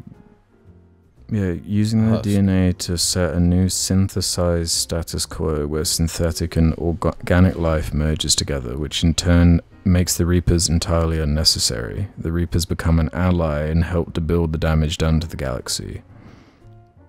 ED narrates the ending. But like we already know because of the teaser for the new Mass Effect that the only one that actually is canon is the Destroy ending. Yeah, surely that's the only way. Otherwise... Well, they show in the trailer there are dead Reapers. There's like there are bodies of like, you know, bodies of what is left of Reapers like in... Some Reapers do get destroyed though. I don't know. I guess otherwise Liara would look like a robot person with green eyes and shit. Yeah. And the only other option is the refusal ending where you can just refuse to partake. I think that ending, they could have ran with that. The refusal? What is the lore ending? Yeah. Well, not necessarily the lore ending, but just the ending to Mass Effect. If there's a point in the game where you realise, like, there's nothing we can do, we're fucked. And then your focus becomes on making, like, a message to send to the next site. So they could preempt everything. Something that isn't like a Prothean beacon that nobody can understand. Something... That's the thing, though. Imagine how cool that would be if that was one of the, like, dynamic endings. That pretty much is what happens, but it's just in, like, the lamest way. Because it just shows Liara left a message saying, like, the Reapers are coming, deal with it. And then there's the thing where there's, like, a baby looking up at the sky, and he's like... Oh, Buzz Aldrin, yeah. It's not Buzz Aldrin, though, if Liara leaves that thing. It's, like, two aliens. Oh, weird. Because it's the next cycle. And they do it. That's funny. I've never watched that. That's fucking stupid. Yeah, I did notice though. I might be wrong, but I'm pretty sure I'm not. The Buzz Aldrin bit, when it's the guy and the kid stood there, the kid is just like a shrunk down model of a grown man. It's really weird looking. That whole bit is like, really? Well, what do you mean by this? Like, yeah, and the guy's Buzz Aldrin ain't no actor. I'm sorry. Tell me another story about the shepherd. was that to say that, like, yeah, it's like to say, oh, none of it really happened. It was all just an old man telling stories. Yeah, maybe that's what it meant. That's the true story of Mass Effect. Yeah, I think the ending is awful. Yeah, And I think it deserves every reaction it got in terms of that kind of stuff, because it's just not satisfying. It's not what you're looking for. It's worse than I remembered. Mm-hmm. It is that bad. Yeah. And I think in tandem with all the other stuff we've been like building up and complaining about, like, It makes the whole game such a disappointment. what makes the whole trilogy just feel like Yeah. pointless. Yeah, because when I finished Mass Effect 2, I was like, I'm getting kind of excited to starting Yeah. this all again and like picking different shit. Yeah. No, I don't think I am going to play through this again. Yeah. Or, like any of them again, because Mass Effect 3 sucks. Yeah. It's a bad game. A bad beginning is way easier to redeem than a bad end. Because Mass Effect 1 does have problems, but Mhm. It's got Mass Effect 2 right afterwards. I can look past every single problem in Mass Effect 1. Mm-hmm. But it never does anything. It never throws its own story under the bus in the same way. No, with a game like Mass Effect, it's relying on story. Because the gameplay can be as fantastic or as shit as Mass Effect 3 and Mass Effect 2. Or Mass Effect 1, sorry. Yeah, It all relies on that story, on that world. And they've ruined the world. Mm-hmm. They made the Reapers lame. Yeah. I was so into the Reapers from that conversation in Mass Effect 1. Yeah. Like, we've been around longer than you can comprehend. Mhm. We are doing things for reasons you just could never understand. Yeah. Yeah, he Oh, no, basically they- says, don't even bother trying to understand Yeah. this.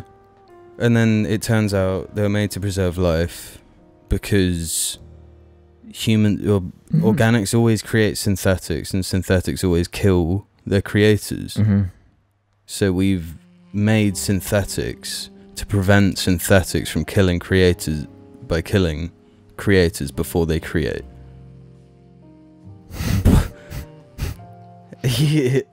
That's your answer?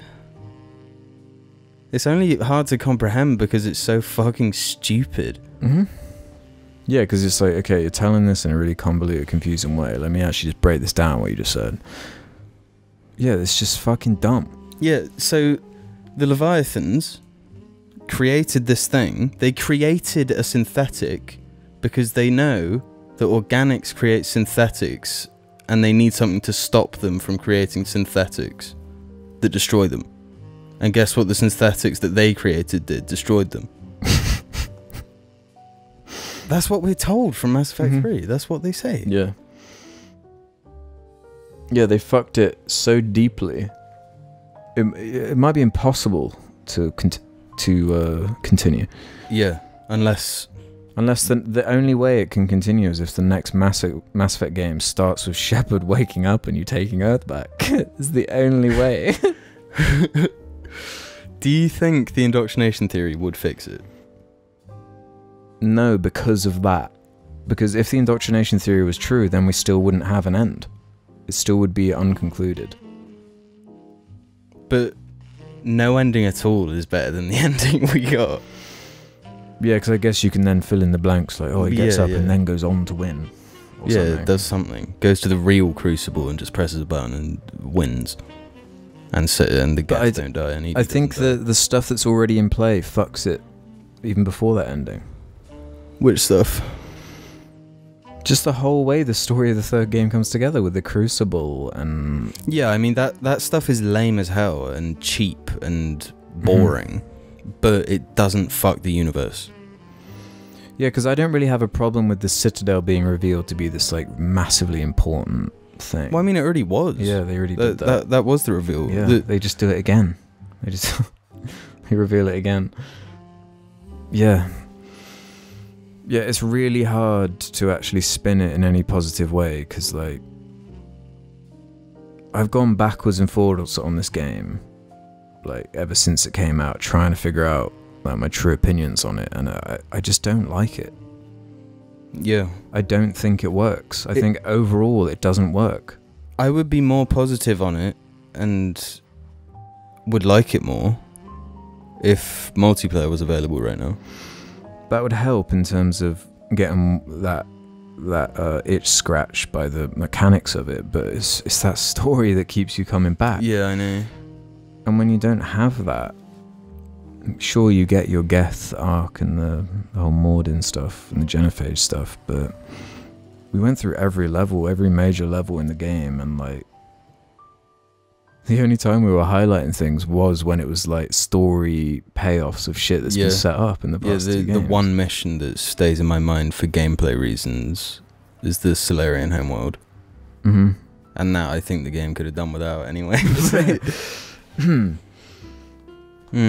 Yeah, that's the major sort of story, to be honest. And it is a real bummer that is the way it concludes. I never have felt satisfied by the way the game wraps up. I kind of wish I had not gone back to these games. Yeah, it's incredibly dissatisfying. Would you actually recommend for people to just play 1 and 2? The thing is, if you play 1 and 2, you're going to play 3. Yeah. You can't... You'll be in too deep already. Yeah. Yeah, because you convince yourself too, like, oh, it doesn't... Yeah, 2 is that good. Mm-hmm. It makes you forget. And this all comes back round to what we started the conversation with, which was just this rush nature, just that decision, like that.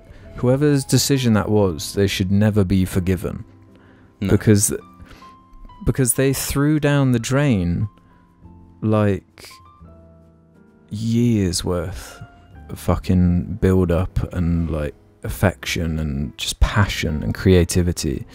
The pre-production, like, world building stuff they did for 1 and everything they did, it's all thrown away. Yeah, there's actually nothing quite like it. There's nothing that leaves you feeling this way other than Mass Effect 3. No piece of media has ever left me with this feeling of, like, sorrow to this extent. You know? Yeah, like, just squandered opportunity. Dreaming of all these things that could have been. Yeah. The heights they could have reached. And things that really could have realistically been achieved given the time and money. Yeah, yeah. Not even an unreasonable amount of time and money either for a company like EA with the fucking shit they got. This is why you have shit like your FIFAs yearly. So then you have your, like, then you can have your critical darlings that maybe aren't selling like FIFA numbers, but you have the fucking gamer cred from having a perfect trilogy that everyone's going to be talking about, buying merch from, buying remasters from, buying sequels to. Now you fucked all of that. Yeah. For the sake of it. 3 was a critical success, eh? It shouldn't have been. Well, yeah, but Jessica Chobot was in it, mate. Exactly. Yeah, it shouldn't have been in it. Maybe that goes to show where, like, that true disconnect between the games journalists and, like, actual gamers was really starting to show its head. Yeah. Back then, because it was before kind of the state we're at now. Before it truly devolved. It's actually like a civil war now. Mm-hmm. Yeah. Yeah, it's a sad story overall, I reckon. Yeah, but it always has to end with this conversation. You know? The whole trilogy always has to be boiled into this. Mm-hmm. I hope they learnt their lesson. They definitely haven't. But I hope at least one guy, one producer at EA is like, wait a minute.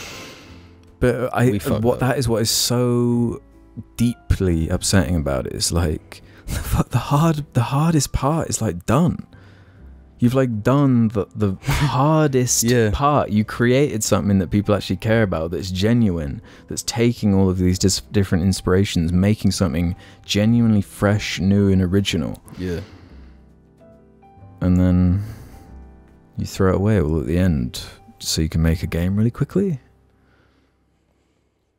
It doesn't make sense. It doesn't make sense. It doesn't. Yeah, I really feel shit about this game. Yeah, it genuinely upsets me. The thing is, with the direction it wanted to go in, I don't know what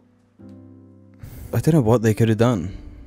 What with this action-heavy, almost like war movie type thing. But like, if they wanted it to be the attack of the Reapers and shit, how could it not be an action game? Yeah. Well, but that goes to show like a lack of planning too, though. If the third game was always going to be this like invasion of the Reapers. Yeah, do you think they changed the whole story of the trilogy for the sake of chasing the trend? Do you think it was going to be different? It's possible it would be more cerebral or just slower. A bit more horror focused. There are different angles they could have taken it with the whole. It could have been more like, like the way the whole indoctrination angle with the way they sneak in as part of what makes them so effective is that they can indoctrinate their way in through like political systems as well as just straight it could have up. been a whole thing with like who's indoctrinated it on your ship. Yeah, you could have had indoctrinated squad mates. There's so much they could have done. There's so many like fun things in play that they did the lamest shit. Yeah, all in service of just like a generic like action movie in the end. Yeah. Not everyone feels as negatively as we do though. There are a couple tweets from Jar Media Twitter we can end this with. At WetSocks1, I have to reply to our question of what you guys think of Mass Effect 3, saying the ending was pretty disappointing, but if you go into it with the mindset that the whole game is the ending, then it's really great. With lots of satisfying conclusions to characters, great DLC, and good gameplay, it's all around very epic. I used to agree with that. Yeah, I also used to feel that way, mostly because of that Geth arc and the Genophage one. Yeah. But I think it's more, those are the two things that like are what I want. And most of what's left, actually, I'm not keen on. Yeah. Power Couch said, everyone only cares about the ending when this game has much weirder problems before that. The extreme focus on humans, and Cerberus especially, Kai Leng, quest log, million retcons, Catalyst wasn't built up and is stupid, and the now complete shift in tone, atmosphere, and themes. However, Mass Effect 3 did an excellent job on completing previous stories, Rannoch, Genophage, the Mass Effect 2 squad. Also, the Citadel DLC is the funniest shit. Mass Effect 3 is a mix of some brilliant and much shitty stuff. I just wish it was somewhere in the middle and more coherent with that. I agree with that. Yeah, very good points in there. And let's wrap up with this one from Akpan Director. This game was the epitome of gaming in the 2010s. Loot boxes and cut content, etc. But I still love the game and even like the high EMS destroy ending. It does truly feel like the kind of sacrifice a leader would have to make. I don't hate Mass Effect 3. Adding to that, I love the gameplay and the enemy types this time around, as well as the multiplayer, which was clearly tacked on but still love more than most modern life services. My heart aches to imagine what Mass Effect 3 would have been with another 2 years of development time. The ending music is really good as well. Yeah, that's the thing. If they'd have just had more time. That's what happens. I just can't imagine investing the man hours, the fucking time, the money, the research into making this trilogy, and then just, especially after making Mass Effect 2 as well. Yeah, it's like, you've already made a masterpiece. It's like, yeah, what more do you have to prove? Yeah. You know? Maybe it's the curse of making a masterpiece. Just everything after you make a masterpiece just sucks dick. But like, you know, like we complain about Return of the Jedi, right? Yeah. But it's just a different level. At least it is still what it is. You know, it's still a pulpy. Yeah, it's still stupid Star Wars. Pretty on point. You know, like it gives you what you want. Like the good guys win the day and it wraps up the trilogy or whatever. Yeah.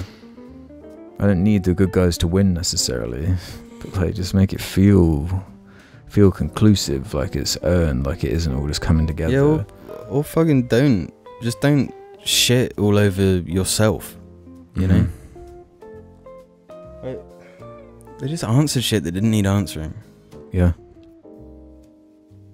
Yeah. Bum me out. Yeah, the focus on that is a real... and the fact that original form of this game where you just got no conclusion really for any of the characters. I wonder if that's better. As opposed to what, in like awkwardly stopping in the middle of an action scene to have like the Normandy come in and be like... That is objectively worse. That is terrible. Yeah, they've made it. They actually patched it. And they can't even say that was an indoctrination thing because that's before the laser hits you. Mm-hmm. So like that actually just happened. Yeah. Which is so stupid. So yeah, that was the whole thing at the time with them announcing the extended cut and everything. It was like... Isn't the fact that you're willing to even invest in this extended cut kind of admitting that this whole project's fucked? You fucked this project. Yeah. That's like unprecedented. Yeah, they patching the ending of your game. They straight up changed the ending. Yeah. And it didn't fix it. Mm-hmm. So I have a remake Mass Effect 3. Yeah. Yeah, like Resident Evil 2 Mass Effect 3. Yeah. And make it a good game. Yeah, and actually... That's what this Mass Effect game should be that's coming out, not a sequel. They should genuinely remake it. Yeah. Yeah, I'd be down with that. But it can never happen. Yeah, They've done Mass Effect Remastered and they're making Mass Effect 4. Mm-hmm. Which just seems fucking pointless, to be honest, but whatever. I think we've done it, bro. I think we've done the trilogy. We've done it. And I didn't go into this like necessarily like being ready to just slam it the whole time, but it's just naturally happened. I was so ready to like just be seduced by Mass Effect 3 and it's just fall in love with it. I've played through this game too many times, more times than anyone should give it. Mm-hmm. You know. Yeah. Were you just looking for that? I was like, oh, maybe if I play as this class, maybe it's me. Maybe I'm the problem. Yeah, yeah. Maybe if I just play this DLC or read this little video, or something's gonna make it acceptable. But nah, I can accept that. Like Mass Effect 1 and 2, awesome. Mass Effect 3, forget about it. Yeah, if I ever play these games again, I'll just leave out Mass Effect 3. Yeah. Yeah, I would jump into that multi though, just for a little. Yeah, I definitely want would to play as a Drell or fucking Tyrion. Yeah, I want to be a Hannah. Just maybe that's the only way they can approach a new Mass Effect game is if you could like play as like different races and shit. Maybe I don't know. What about some sort of Mass Effect MMO where you sort of pick your race? I like and like content that's like restricted based on like what day of the week it is and stuff like that. Yeah. And like you get like you've got to buy this thing and you get like a month to finish it. Yeah, and if you don't do it in that time, then you just don't get. You just miss it. You just spent your money on nothing. You just paid for nothing. This is a good idea. But yeah, you need to be taking notes. Yeah. Any final words, bro? If you watched this far, thank you very much. We're quite the gambler ramblers when it comes to Mass Effect, but I don't know. Are we correct? Are we wrong? Yeah, let us know what you think. Is Mass Effect 3 as bad as they say? I'm gonna settle on yeah. I'm still saying it's worse. It's worse than... If we're saying it's worse than like the general accepted idea that it just sort of falls apart at the end, which I feel like I read a lot. Yeah, it's awesome up until that last point, which yeah, that's wrong. Yeah, the game isn't really very fun from start to finish. It's like fun for like an hour. Yeah, like the gameplay bit can carry it for like a few hours, and then the story stops being able to. And now we're repeating ourselves, and I'm gonna end it. So yeah, we should go and never play Mass Effect ever again. Yeah. Fuck you, Mass Effect.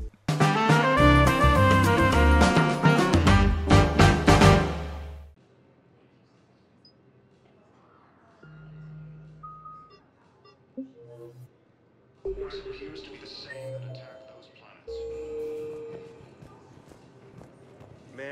can't say when we're deploying. What's going on here? Commander, just who I was looking for. Diana Allers, Alliance News Network. I think we can help each other. I suppose you want an interview? Even better. I'm a military reporter with a show called Battle Space. We're carried on just about all Council planets.